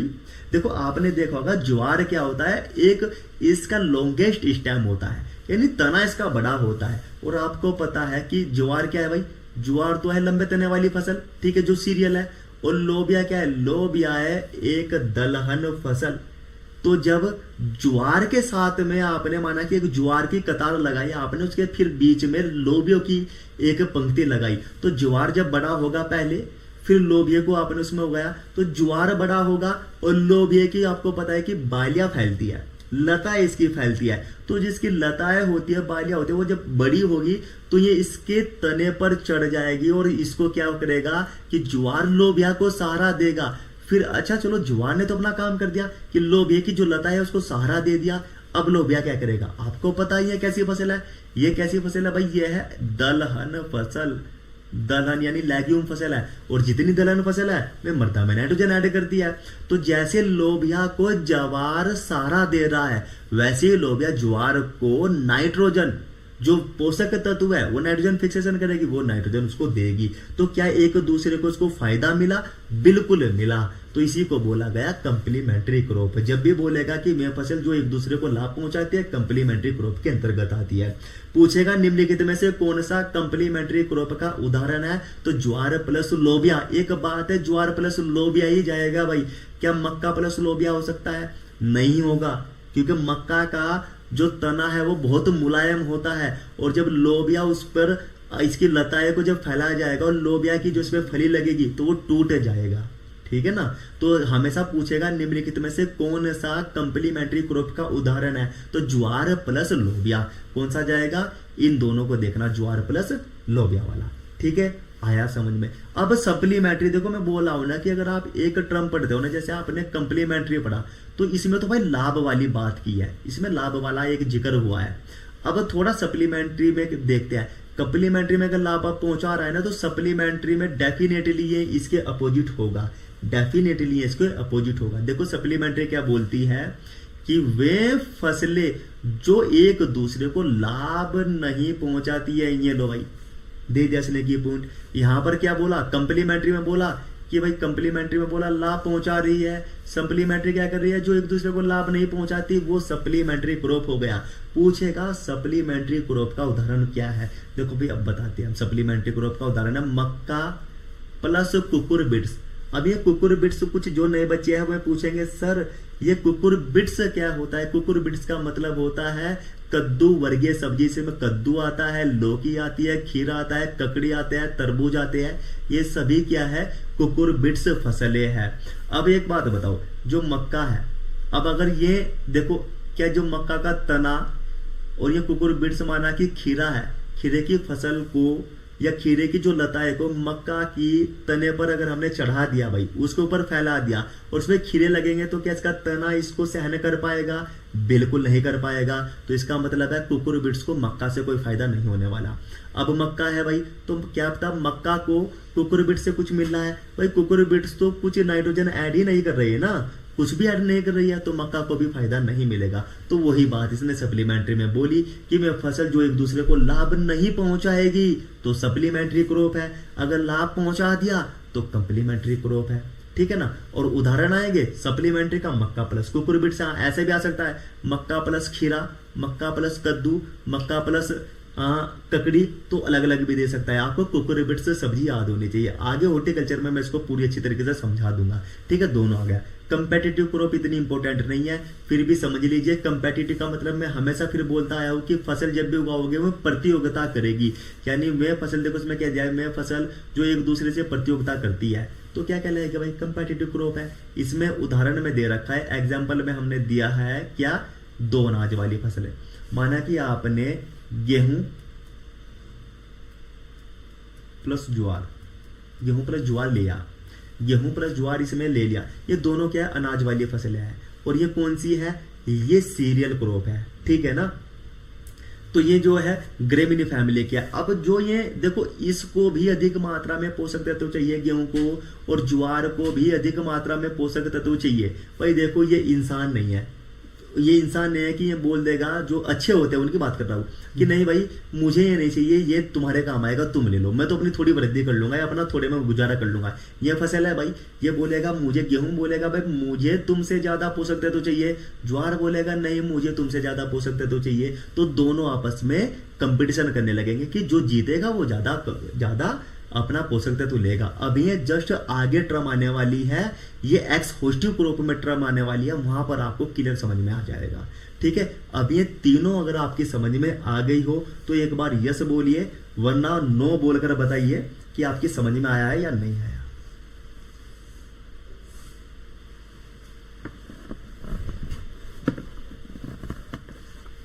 समझ में आया हो तो यस बोलिए।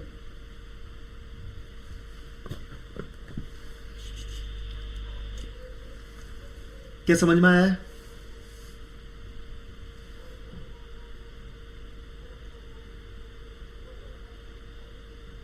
तीनों समझ में आ गई?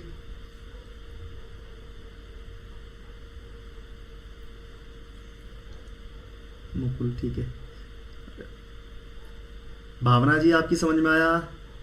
क्योंकि मैं ज़्यादा फोकस करूंगा नए बच्चों पर, इन्होंने तो पढ़ रखा है। मुकुल, ठीक है, मुकुल की तो आ गया समझ में। यू भी ठीक है।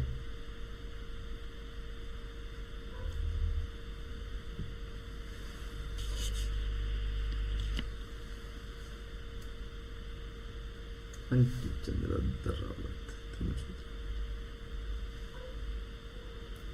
समझ में आया?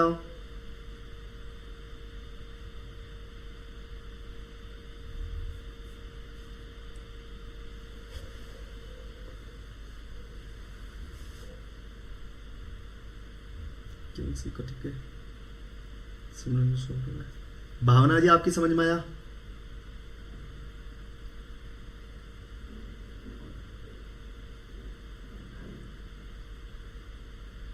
ओके, देखो कंपैरिजन करोगे ना, तुलनात्मक अध्ययन करोगे तो समझ में आएगा। ठीक है, अब आगे चलते हैं। ये दो क्रॉप देखते हैं भाई। एक्स होस्टिव क्रॉप क्या होती है और रोस्टेटिव क्रॉप क्या होती है। ठीक है, एक्स होस्टिव और रेस्टोटिव क्रॉप क्या होती है। देखो मेरे भाई, इसमें ऐसे याद करना है, इनको ऐसे ही आएंगे ये पेपर में। कभी आप इसकी हिंदी की समझ में पूछो, हिंदी सब कुछ लिखी हुई है। अगर आपको गलती करनी है तो मैं इसको बिल्कुल प्योर हिंदी में बता दूंगा, लेकिन फायदा ही कुछ नहीं होगा ना। फायदा इसलिए नहीं होगा क्योंकि क्या फायदा आपका पढ़ने का जब नंबर ही गलत हो गया। एक्स होस्टिव, एक्स का मतलब होता है बहुत ज्यादा। सबको पता है कि भाई जब किसी कोई एक्स होता है वो सबसे ज्यादा दुख देता है। तो वैसे इसमें है कि एक्स होस्टिव का मतलब है कि बहुत ही अति कर दी, बिल्कुल। ठीक है, तो इसमें पढ़ते हैं भाई क्या बोला गया इसमें बोला गया कि वे फसलें, कहाँ हो गया, हाँ,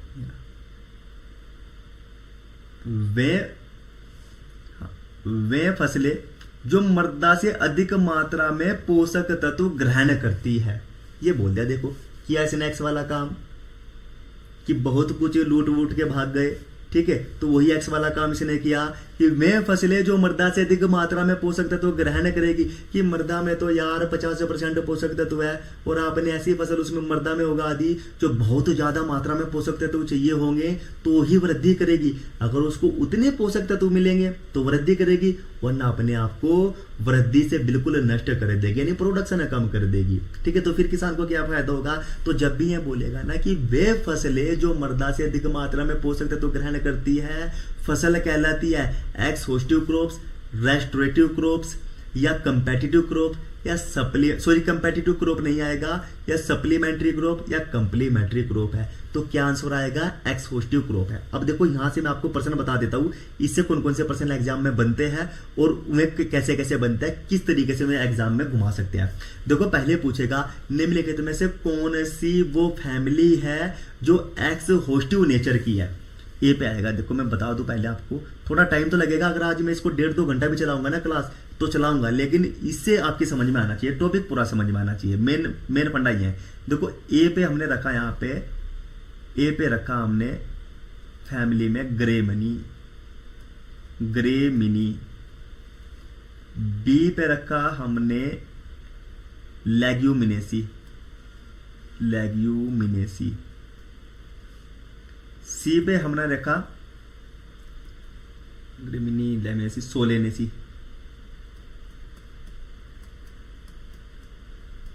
ठीक है, और डी पे हमने लिखा इनमें से कोई नहीं। ठीक है, अब प्रश्न आएगा देखो यहां से बन के निम्नलिखित में से, अब आंसर देना भाई, आंसर देना यहां से। निम्नलिखित में से कौन सी फैमिली एक्स होस्टिव फैमिली कहलाती है। फैमिली तो आपको पता है कौन सा कुल एक्स होस्टिव प्रकार का कुल है। तो ए ऑप्शन पे ग्रेमिनी, बी ऑप्शन पे लेग्यूमिनेसी, सी ऑप्शन पे सोलेनेसी और डी ऑप्शन पे कोई नहीं है। आंसर बता दीजिए क्या आने वाला है इसका। जो पुराने बच्चे पढ़े हुए हैं मैं बता देंगे क्या आने वाला है इसका। सचिन ए, पप्पू ए, उत्तम। कमेंट तुम्हारे सामने भी चलते हैं, कॉपी भी कर सकता है कोई, कॉपी तो बहुत कर लेते हैं। ठीक है, हाँ अब ये है ना, क्यों एग्जाम्पल देखो आपके सामने, ये एग्जाम्पल कहाँ है, ये रहा आपका एग्जाम्पल। और ये धान्य फसल, धान्य फसल को क्या बोला गया? Cereal crop. धान्य फसल को क्या बोला गया? Cereal crop. और जितनी भी धान्य फसल के अंतर्गत कौन से आते हैं? गेहूं, जौ, जई, ज्वार, मक्का, बाजरा, ये सभी कौन सी है? ये धान्य फसल के अंतर्गत आती है। और इनकी फैमिली क्या है? इनकी फैमिली वही है जो बच्चे यहाँ पर ऑप्शन में बता रहे, ए वाली, ग्रेमिनी। तो जब या तो ये देगा, देखो किताबों में ऐसा लिखा होता है, पर्सन ऐसा देगा बना के, तो यही तो चीज पकड़ने की होती है ना। अगर आपने यहीं से ही एग्जामिनर का माइंड पढ़ के आपने इस तरीके से प्रिपरेशन कर ली तो आप गलती नहीं करोगे पेपर में, ठीक है ना।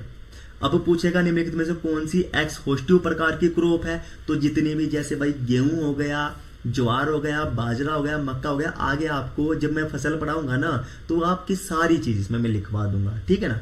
अब पढ़ते हैं रेस्ट्रिक्टिव क्रॉप। मैंने बोला ना, अभी मैं पीछे से बोलता आ रहा हूं कि अगर एक चीज के हम फायदे बता रहे हैं ना तो या नुकसान बताएंगे तो दूसरी फायदे बताएगी, यानी उसका अपोजिट जरूर बताएगी। अब रेस्ट्रिक्टिव क्रॉप क्या बोलती है भाई? वे फसल जो मृदा में पोषक तत्व उपलब्ध कराती है।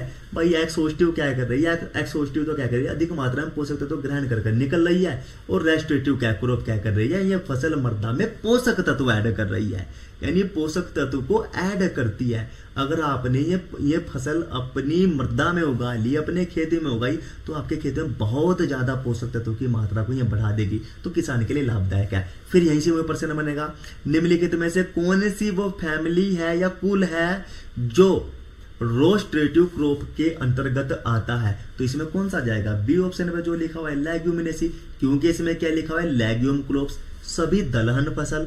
दलहन कौन सी होती है? जितनी भी दाल वाली हो गई, ठीक है ना, जैसे चना हो गया, अरहर हो गया, मूंग उड़द हो गया, ये सभी प्रकार की फसलें इसमें आएंगी, ठीक है। दोनों समझ में आ गई हो तो यस लिखना, फिर आगे बढ़ते हैं। अब आंसर देना बंद करो।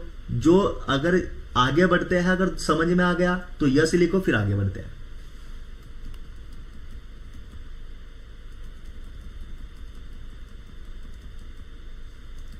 समझ में आया हो तो यस लिखना।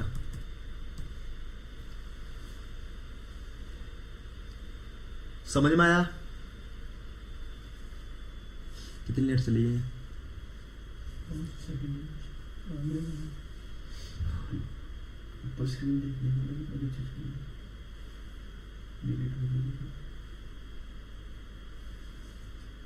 Okay okay okay okay okay, yes yes yes, yes yes, Mukul yes, ठीक है।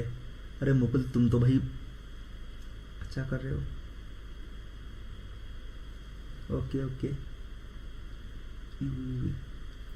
बाकी नए बच्चे जरूर कमेंट किया करो भाई। नए बच्चे, जो नए बच्चों को देख के ही मन में उत्साह बढ़ता है ना, अगर उनकी समझ में आए, क्योंकि स्पेशली क्लास नए बच्चों के लिए होती है। ये तो रिवीजन के लिए आए हुए हैं, ये बहुत शातिर बच्चे जुड़े हुए हैं तुम लोगों के साथ में। ये तो ऑफलाइन पढ़ के आए हुए हैं भाई, इनका तो रिवीजन हो रहा है। वैसे भी ठीक है, रिया ओके, आगे आगे। भावना जी, भावना जी आपकी समझ में आया? बता दीजिए, फिर आगे बढ़ते हैं।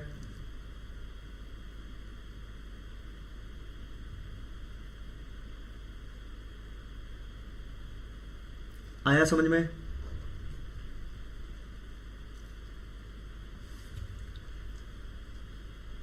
बोलिएगा जल्दी से। ओके,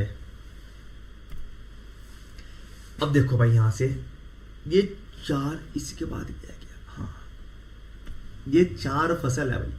देखो इनमें कुछ नहीं है, ये चार फसल है। पुरानों से सर का मन भर गया। अरे ऐसी बात नहीं है भाई उत्तम यार, बात ही है ना, सबका साथ सबका विकास होना चाहिए ना। पुरानों से नहीं है ना, पुराने वाले बंदे तो ये है ना कि वो तो बहुत अच्छे हो जाएंगे भाई, इसके साथ में चलते चलते क्लास के।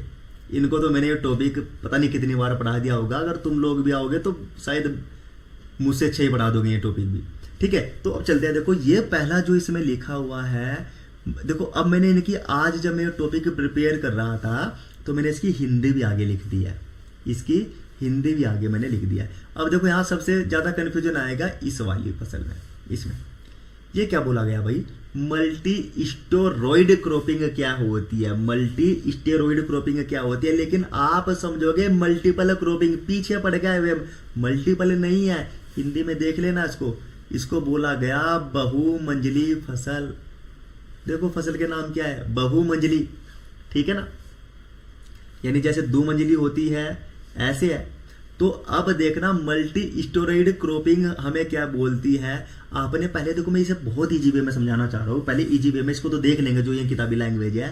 पहले आप यहाँ समझिएगा कि आपने देखा कि पहले आपने एक हल्दी का पौधा लिया, फिर आपने हरी मिर्च का पौधा लिया, फिर आपने एक कोकोनट का। देखो भाई यहीं पे समझाता हूँ। माना कि एक यहाँ पर ये इतना सा होता है हल्दी का पौधा, फिर आपने एक हरी मिर्च का पौधा इससे थोड़ा बड़ा हो गया, फिर आपने एक पौधा लिया कोकोनट का, वो सबसे बड़ा। कोकोनट क्या होता है भाई? नारियल का पेड़ है। अब यहां से आपकी कुछ ना कुछ तो समझ में आया होगा कि सर जो ये हल्दी का जो आप बताना चाह रहे हो, हम थोड़ा थोड़ा तो समझ गए। क्या समझ गए? कि हल्दी सबसे कम ऊंचाई वाली फसल थी, फिर उससे ऊंचाई वाली हमने हरी मिर्च वाली फसल उसमें ली, साथ ही फिर इससे ऊंचाई वाली फसल हमने ले ली, कौन सी? नारियल है। तो इसका मतलब क्या है? हम विभिन्न ऊंचाइयों वाली फसलों को एक साथ में उगा रहे हैं। अगर विभिन्न ऊंचाइयों वाली फसल आपने एक साथ में उगा दिया तो फिर तो बोल दीजिए बहुमंजिली फसल वो हो गया। ठीक है, ये इसमें लिखा हुआ है। देखिए, खेती की वह प्रणाली जिसमें विभिन्न ऊंचाई वाली फसलों को उगाया जाता है, क्या बोला गया उसको? मल्टी स्टेरॉइड क्रॉपिंग या बहुमंजिली फसल उसको बोला गया। ठीक है, अब बच्चे यहां गलती कर देंगे कि सर ने हिंदी लिख रखी है, मजे आ गए भाई। ये बहुमंजिली ना, ये मल्टी स्टेरॉइड इस तरीके से आएगा लिखा हुआ, मल्टी स्टोराइड इस तरीके से आ जाएगा। ठीक है ना, या मल्टी स्टेरॉइड फसल आ जाएगा लिखा हुआ। तो आपको थोड़ा सा यहाँ पर ध्यान देना है कि मल्टी स्टेरॉइड क्रॉपिंग भी आपको याद करना है और बहुमंजिली क्रॉपिंग भी आपको करना है। अब देखो, अब थोड़ा एक इजी वे में मैं समझाता हूँ नेक्स्ट वाली टर्म को। कौन सी है? वो है कैच क्रॉप। बड़े अच्छे तरीके से ध्यान रखने हैं। इसको हिंदी में बोला गया आकस्मिक फसल। ठीक है, इसको हिंदी में बोला गया आकस्मिक फसल। अब देखो यार, आकस्मिक या इमरजेंसी जिसको बोलते हैं ना, उसको आकस्मिक फसल। अब देखो, मैं पहले इसको इजी वे में समझाता हूँ। देखो, मैंने बोला ना कि पहले मुझे जितना सुनोगे ना उतना आपका कंसेप्ट बिल्डअप होगा, बढ़िया बनता चल जाएगा। इसको तो बाद में पढ़ेंगे। आपने क्या किया? खरीफ में आपने मक्का लगा दिया फसल में। सुनना आप जा, ठीक है, थोड़ा सुन के चलना। आपने खरीफ में मक्का की फसल को लगा दिया, लेकिन आपको पता है कि खरीफ सीजन कब से होता है? कि खरीफ मौसम पूरा 4 महीने का होता है। अगर जून जुलाई से स्टार्ट होगा तो अक्टूबर में जाके वो फिनिश होगा। तो आपने क्या किया? यहाँ पर जो मक्का है वो मक्का लगा दी खरीफ में लगा दी। और खरीफ जो सीजन होता है वो 4 मंथ का होता है। लेकिन ये जो मक्का यानी कहाँ होगा? ये अक्टूबर में आके एंड होगा। लेकिन मक्का क्या हुआ? आपको पता है जून जुलाई में बारिश होती है भाई बहुत ज्यादा। ठीक है, आंधी तूफान आते हैं, भयंकर गर्मी भी पड़ती है। तो इसके कारण क्या होगा? ये मक्का आकर अगस्त में खराब हो गई। क्या हो गई भाई? खराब हो गई। अब किसान ने मक्का उगा रखी थी भाई, अच्छा पैसा किसान ने इसमें लगाया। अब इसमें अच्छा पैसा लगाया था और वो जाके सितंबर में खराब हो गई और 2 महीने बच गए। यानी 2 महीने के अंदर वो खराब हो गई तो किसान को तो नुकसान हो गया। अब किसान क्या करेगा भाई? अपनी भरपाई तो करनी है उसको, अपने नुकसान की भरपाई तो उसको करनी है। कि अगर उसकी फसल नष्ट हुई है तो उसकी जो ये मुख्य फसल थी भाई, उसने अपनी मुख्य फसल ले ली तो ये तो नष्ट हो गई। और जब ये नष्ट हो गई तो वो सोचेगा यार मेरे पास में 2 महीने और बचे इस सीजन के खरीफ के, क्यों ना मैं कोई एक ऐसी कम अवधि की जो 2 महीने के अंदर ही अपनी वृद्धि कर ले और मुझे अच्छा उत्पादन दे दे, क्यों ना मैं उसको ग्रो कर लूं। तो मेरी जो पिछली फसल खराब हुई है उसकी भी भरपाई हो जाएगी।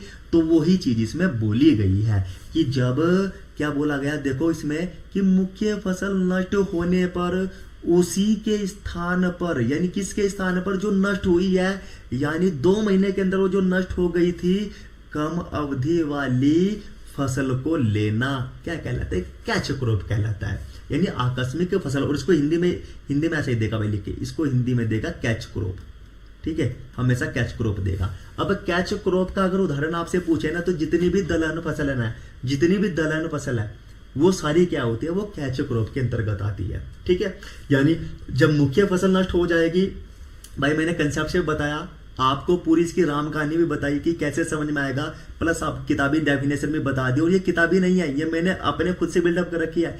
कैच क्रॉप को किताब में पढ़ के देख लेना, 3-4 लाइन की है ये। ठीक है, तो इनको थोड़ा सा समझना, ये इस तरीके से पेपर में आएगा बनकर। अब एक आती है बॉर्डर क्रॉप है। बॉर्डर क्रॉप तो आप सभी जानते हो, सभी अपने बाड़ा देखा होगा, गांव में बाड़ा बोलते हैं। जैसे आपने देखा होगा कि किसी का 12 का छोटी सी जमीन है, बिस्सा 2 बिस्सा है, उसमें कोई पालक लगा के रखता है, लहसुन लगा के रखता है, प्याज, तो उसके चारों ओर कुछ कांटेदार एक दीवार से खड़ी कर देते हैं। तो या तो यार कांटेदार दीवार लाइए कहीं से, कि कांटे की फसल को काट कर लाइए, तो फिर लगाना पड़ेगा। अब देखो, आप कांटे वाली फसलों को काट कर लाओगे तो वो हाथों में भी चुभेंगे, तो वो आसानी भी नहीं है। लेकिन फिर एक ऐसी फसल, बॉर्डर क्रॉप, यानी जिसे बर्रे फसल बनाया गया, कि जैसे हमने कोई अपने फसल लगा रखी है, उसे जंगली जंतुओं से बचाना है, तो उसके चारों ओर कांटे वाली फसल लगा दीजिए। और जो चारों ओर, मुख्य फसल के चारों ओर जंतुओं से बचाने के लिए जो कांटे वाली आप फसल लगा रहे हो, उसी को क्या बोला गया? उसी को बोला गया बर्रे फसल या बॉर्डर क्रॉप है। एक पर्सन यहां से बना, देखो कहां से बना इसको। अब बर्रे फसल देखो, हमेशा क्या होता है, कुसुम, सैफ्लोवर जिसको बोलते हैं, कुसुम, ये नोट करना है आप सबको। पूछेगा निम्नलिखित में से कौन सी बर्रे फसल के नाम से जानी जाती है? कुसुम, मक्का, ज्वार, बाजरा। तो क्या आएगा? कुसुम आएगा, क्योंकि कुसुम हमेशा ही बॉर्डर क्रॉप के रूप में ली जाती है। माना आपके आपने मुख्य फसल चना ले रखा है, चने को चुगने के लिए जंगली जानवर आ रहे हैं, तो उस जितने एरिया में आपने चना लगा रखा है, उसके चारों बाउंड्री के चारों ओर क्या कर दीजिए? कुसुम को लगा दीजिए। ये कांटेदार बड़े वृक्ष होते हैं, पेड़ पौधे होते हैं, फिर इसके अंदर जंगली जंतु नहीं घुस पाएंगे। तो वह फसल जो जंगली जंतुओं की सुरक्षा हेतु, जंगली जंतुओं से फसल की सुरक्षा हेतु चारों ओर लगा जाती है, बॉर्डर क्रॉप कहलाती है। बर्रे फसल का उदाहरण कौन सा है भाई? कुसुम है।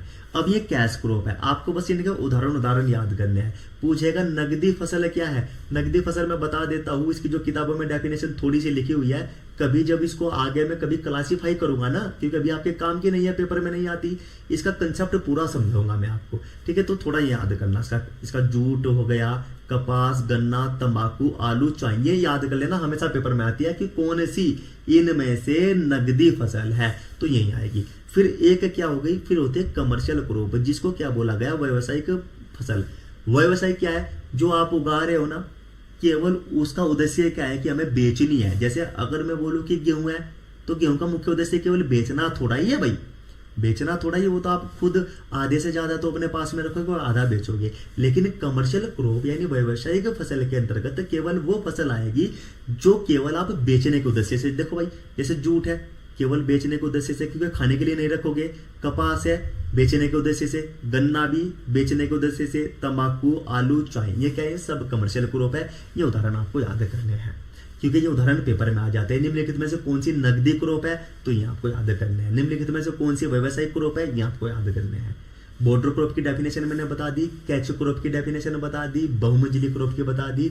जिसकी समझ में आया है यस कीजिए, और नहीं आया तो बता दीजिए।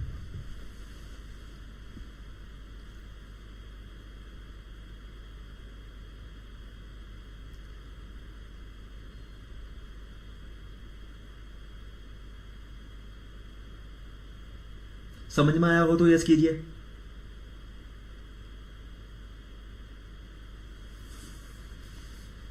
समझ में आया हो तो यस कीजिए भाई, नहीं आया तो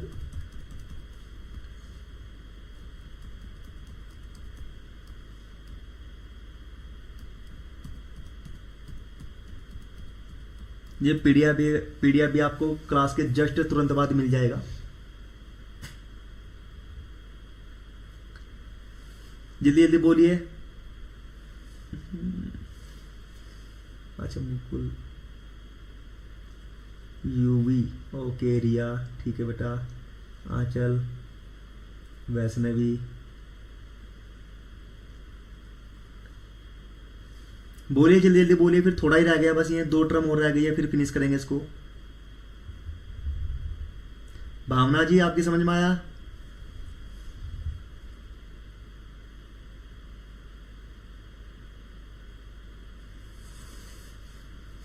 बोलिए बेटा, बोलिए जल्दी से।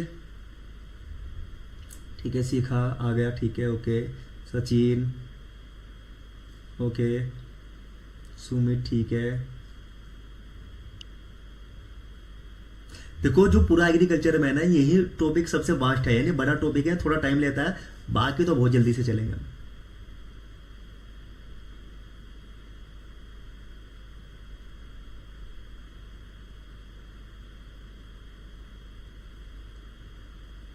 समझ में आया? चलो आगे बढ़ते हैं। देखो 2 टर्म है, लास्ट टर्म है, ये देखते हैं। ठीक है,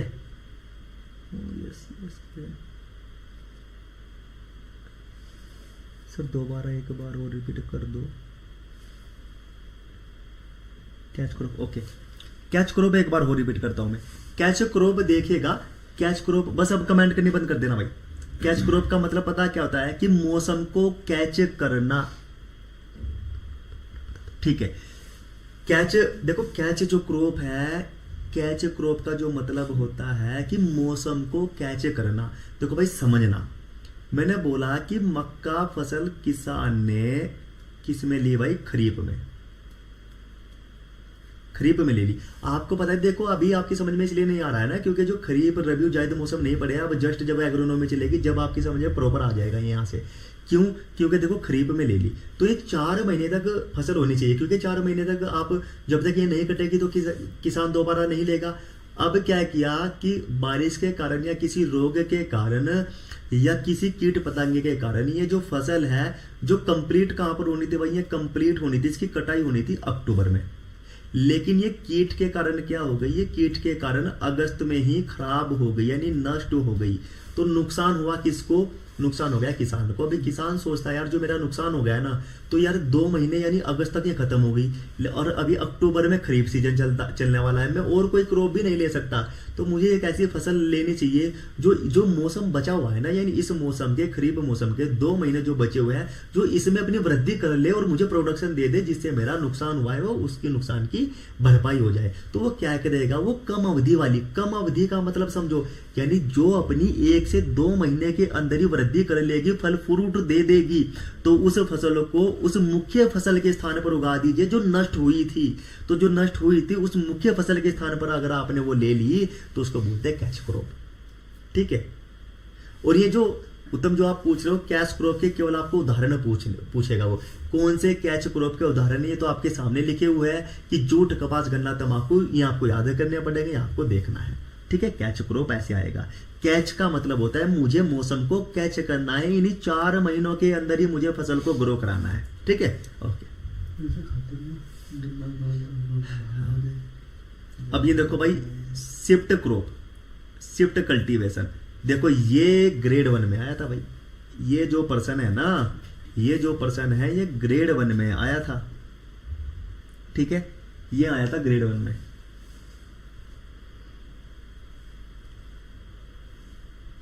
ओके, ये आया भाई ग्रेड 1 में, इसको चार्जिंग पड़ेगा। तो ये ग्रेड 1 में पर्सन आया भाई।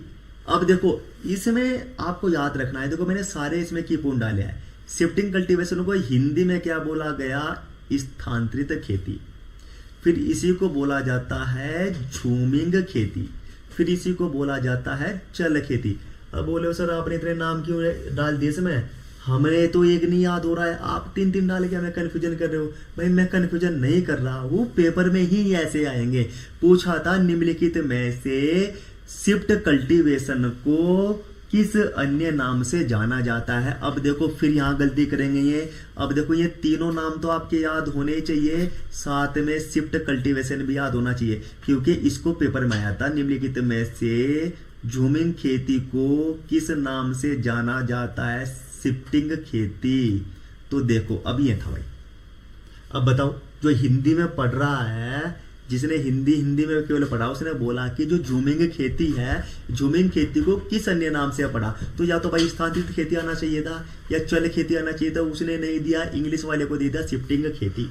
ठीक है, तो यहाँ गलती कर देता है बच्चा, इसलिए दोनों लैंग्वेज में पढ़ के चलना है पूरा। तो इसमें क्या करना है अब देखते हैं। पहले मैं इसकी पूरी आपको इसकी दास्तान सुनाता हूँ, राम कथा सुनाता हूँ कि ये खेती क्यों अपनाई गई और इसका क्या रीजन था। ठीक है, अब इसमें है देखो ये जो खेती है वो हमेशा जनजाति यानी आदिवासी लोग इसको अपनाते हैं, क्योंकि वे एक तो क्या गांव में, शहरों में, सिटी में नहीं रहते, तो वे नहीं रहते उसमें, जो इसमें नहीं रहते तो गांव में नहीं रहते, वे रहते जंगलों में। अब जंगलों में तो भाई आपको पता है पेड़ पौधे, जंगली जंगल खड़ा है, उनके पास में अपने पालन पोषण के लिए कोई भूमि नहीं है इतनी बड़ी जिसमें वो खेती करके अपना पालन पोषण कर ले। वे क्या करते हैं, माना कि देखो ये जंगल है, ये जंगल है और यहाँ पर उनके ये घर है, जो उन्होंने बना रखा है। तो इस जंगल में ये क्या करेंगे, इस जंगल में ये खेती करेंगे, लेकिन खेती कब करेंगे, जब मेरे भाई यहाँ से वो पेड़ पौधे की कटाई करेंगे। तो क्या करते हैं, पहले यहाँ पर देखो, जो समझेगा ना बहुत मन लगाकर अच्छे से, इंटरेस्टिंग सब्जेक्ट है ये, इंटरेस्टिंग टॉपिक भी है, तो जो समझेगा ना एकदम समझ में आएगा, डेफिनेशन तो अपने आप समझ में आ जाएगी। तो ये जो जंगल है यहाँ पर, जो ये जंगल है, इसमें क्या करेगा भाई, जंगल में क्या करेगा, पहले वो आग लगा देगा, आग लगा दिया जिससे पेड़ पौधे सूख जाएंगे। फिर ये इस जंगल को, पेड़ पौधे आग लगाने के बाद में इसको काट देगा, जंगल को काट देगा। फिर ये जो मर्दा बची इसको साफ करेगा, साफ करने के बाद में यहाँ पर वो अपनी फसल उगाएगा, और वो फसल उगाएगा साफ करने के बाद में, तो ऐसे वो खेती कर सकता है। अब एक बात है भाई, अब जब जंगल से ये काटने के बाद में इसको साफ किया और बाद में इसमें खेती की, तो इसकी मृदा की जो उर्वरता है वो कुछ ही समय के लिए होती है। ऐसा नहीं कि आप इसमें जीवन भर खेती कर सकते हो, आप इसमें 1 साल या 2 साल के लिए खेती कर सकते हो, फिर आपको ये छोड़ना पड़ेगा। फिर ऐसे ही, फिर यहाँ आदिवासी लोग क्या करते हैं, 2 साल तक यहाँ खेती करेंगे, फिर दूसरे जंगल में शिफ्ट होंगे, वहां पर भी ऐसे आग लगाएंगे, जंगलों को काट देंगे और साफ सफाई कर फिर वहां खेती करेंगे। फिर वो 1 साल 2 साल के लिए खेती करेंगे, वहां से फिर दूसरी ओर चले जाएंगे। अब यहाँ से एक समझने का पॉइंट क्या कर रहे हैं हम भाई, कि यहाँ से भूमि तो बदल रही है, लेकिन एक फसल है, केवल एक ही फसल लेंगे वे, क्योंकि उन्हें पालन पोषण के लिए ना सबसे ज्यादा धान की आवश्यकता पड़ती है, क्योंकि जो एशिया में 70% से लेकर 90% तक धान की ही आवश्यकता होती है, चावल पर ही डिपेंड होते हैं, ठीक है ना, जो ये लोग होते हैं। तो इसमें क्या किया उन्होंने, धान की खेती करनी स्टार्ट कर दी। तो 2 साल के लिए धान की खेती की, फिर उसकी मृदा की उर्वरता वहां से खत्म हो गई, फिर वो छोड़ा जगह, दूसरी जगह पर गए, वहां से जंगल काटा, फिर वहां पर धान की खेती गई, फिर यहाँ पर मृदा की उर्वरता खत्म हुई, फिर तीसरी जगह जाकर भी सेम प्रोसीजर वो कर देंगे। तो ठीक है, अब यहाँ से जो ये थोड़ी राम कथा मैंने सुनाई है, ये अब इसकी डेफिनेशन से रिलेट करके देखते हैं कि क्या ये सटीक बैठती है जो हम बता रहे हैं, या नहीं बैठती तो भी समझाएंगे। क्योंकि अगर मैं ये समझाऊंगा तभी आपके पेपर में जब आप बैठोगे ना, तो ये मेरी जो आवाज है ना आपको सुनाई देगी कि सर ने ऐसा समझाया, तो इसका तो डेफिनेटली आंसर जाएगा। देखो भाई क्या बोला गया इसमें बोला गया कि खेती की वह प्रणाली जिसमें फसल निश्चित, ध्यान देना, ये वाला देखो भाई कंसेप्ट देखना, ध्यान देना कि फसल निश्चित होती है और भूमि क्या कर रही है भाई, बदलती रहती है। भूमि क्या कर रही है, बदलती रहती है। उस कल्टीवेशन को या उस प्रणाली को क्या बोला गया, तो शिफ्टिंग कल्टीवेशन या स्थानांतरित खेती या झूमिंग खेती या चल खेती उसको बोला गया। अब आप बोलोगे सर फिर आपने इतनी राम कथा क्यों बताई, ये तो सामने लिखी हुई थी। ये पता है क्यों बताई, ये बहुत लंबी चौड़ी डेफिनेशन के साथ में भी आ जाती है कि अब देखो जो मैंने पूरी राम कथा बताई, वो डेफिनेशन किस तरीके से इतनी लंबी चौड़ी में बना के दे सकता है कि खेती की वह प्रणाली जिसमें जंगलों में या वनों में आग लगाकर साफ करने के बाद में जो खेती की जाती है उसे क्या किया बोला जाता है, झूमिंग खेती, चल खेती, स्थानांतरित खेती, ये नाम से आ जाता है। ठीक है, वरना इसका जो कंसेप्ट एग्जामिनर बनाएगा ना, वो ये है जो मैंने यहां पर डाल रखा है इसमें, इसकी परिभाषा में, और ये आपको किताबों में नहीं मिलेगा। ये कंसेप्ट जो मैंने इसमें डाल रखा है बहुत ही ऑथेंटिक सोर्स के साथ में डाल रखा है। अब देखो आपने क्या किया, इसमें क्या करते हैं भाई, इसमें क्या करते हैं, हमेशा धान और धान की ही फसल लेंगे। इस बार भी धान तो अगली बार भी धान लिया। अब पूछेगा, देखो अब फिर वही ध्यान आ गया, अब बताना, धान धान इंगित करता है, तो मैं एक पीछे भी पढ़ा के आऊं भाई, एक फसल में पीछे भी पढ़ा के आऊं, वो कौन सी है बताना जरा। धान धान धान किस क्रॉपिंग को इंगित करता है, वो लिख देना जरा। मोनोक्रॉपिंग है, मोनोकल्चर है, सोल क्रॉपिंग है, क्या है बेटा बताना थोड़ा। इसमें लिख सकते हो आप, मोनोक्रॉपिंग है, मोनोकल्चर है, क्या है, टाइप करो जल्दी से। फिर लास्ट वाली डेफिनेशन में आ गई है कि धान धान धान इंगित करता है, कल्चर, मोनोकल्चर, ठीक है, उत्तम, ठीक है, यही है। हाँ अब देखो, अब आप बोलोगे सर अगर धान धान मोनोकल्चर को इंगित कर रहा है, फिर आप यहां धान क्यों बता रहे हो, गलत बता रहे हो इसका मतलब आप। नहीं, मैं सही बोल रहा हूं, ये गलत नहीं है, लेकिन गलत क्या है, गलत वो है, ये कभी भी दोनों एग्जाम्पल या दोनों हमेशा ये एक ऑप्शन में नहीं आएंगे। अगर धान धान पूछ रहा है तो या तो ऑप्शन में आपको शिफ्टिंग कल्टीवेशन मिलेगा, फिर मोनोकल्चर वहां पर नहीं मिलेगा। अगर धान धान पूछा तो मोनोकल्चर अगर ऑप्शन पे हो तो शिफ्टिंग कल्टीवेशन ऑप्शन में नहीं होगा। पूछेगा निम्नलिखित में से स्थानांतरित खेती के अंतर्गत सर्वाधिक किस फसल की खेती की जाती है, तो धान, गेहूं, मक्का, ज्वार, तो ऑप्शन में ही आएंगे, तो फिर क्या जाएगा, धान इसका आंसर चला जाएगा।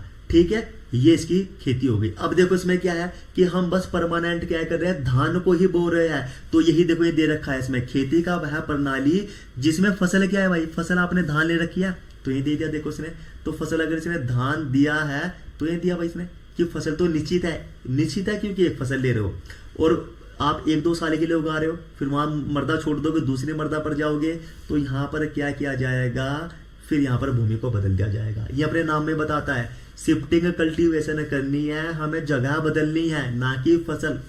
ठीक है, फिर एक पूछेगा निम्नलिखित में से स्थानांतरित खेती बढ़ावा देती है। देखो भाई ये क्या करती है, भू अक्षरण यानी मृदा कटाव को बढ़ावा देगी। क्यों देगी भाई, जब आपने जंगल काट दिए, वन काट दिए, तो वहां से तो फिर भू अक्षरण तो होगा ही होगा। तो पूछेगा निम्नलिखित में से किसका मुख्य उद्देश्य भू अक्षरण को बढ़ावा देना है, तो वो शिफ्टिंग कल्टीवेशन का है। फिर पूछेगा निम्नलिखित में से भारत के कौन से राज्यों में या कौन से क्षेत्र में स्थानांतरित खेती की जाती है, तो कौन से राज्यों में की जाती है भाई, उत्तरी पूर्वी। बहुत इंपॉर्टेंट प्रश्न है, याद रखना, ये पेपर में आता है। ठीक है, तो कौन सी खेती है, उत्तरी पूर्वी। अब एक इसी के वजह पर एक टर्म आ गई क्रॉप रोटेशन, जिसको बोला गया फसल चक्र। इसी की अपोजिट है। देखो वहां क्या बोला गया कि उसमें फसल तो एक ही है, यानी निश्चित है, और भूमि बदल रही है। थोड़ा क्रॉप रोटेशन को पढ़ो। देखो इसमें क्या बोला गया, इसमें बोला गया कि खेती की वह प्रणाली जिसमें भूमि निश्चित है, ये बोल दिया। देखो भाई इसने यहां पर बोल दिया, ये वाला की पॉइंट पकड़ के चलना कि इसमें क्या है भाई, भूमि निश्चित हो गई और फसल क्या कर रही है, जो ये फसल है ना, ये क्या कर रही है भाई, ये बदलती है। अभी समझाता हूं। आपने खरीफ में लिया धान, तो रबी मौसम में आपने गेहूं ले लिया, यानी पहले आपने खरीफ मौसम में धान लिया था, जस्ट फिर दूसरा मौसम आया तो आपने गेहूं ले लिया, फिर जब जायद का मौसम आएगा तो आपने बेल वाली फसल ले ली। तो जब आप इस तरीके से हेर फेर कर फसलों को बोते हो तो उसको क्या बोला गया, क्रॉप रोटेशन है। एक डेफिनेशन तो वैसे आ सकती है उस कंसेप्ट से जो हमने पहले वाला लिखा है, दूसरे वाली डेफिनेशन ये लिख रखी है जो पेपर में भी आती है। एक निश्चित भूमि, यहाँ भाई बिल्कुल भूमि निश्चित होगी, भूमि नहीं बदल रही है। हम क्या करें, निश्चित अवधि, देखो ये जो निश्चित अवधि है ना, यानी अवधि का यानी समय कितना है, 1 साल का।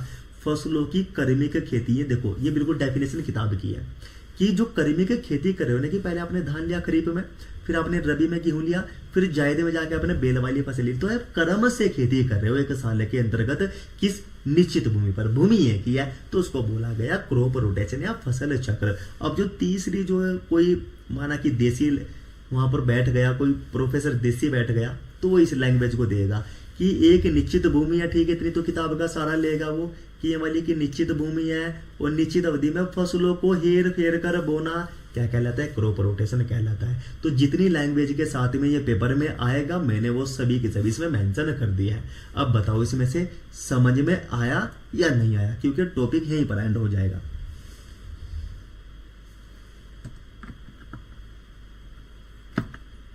बोलना बच्चों, समझ में आया?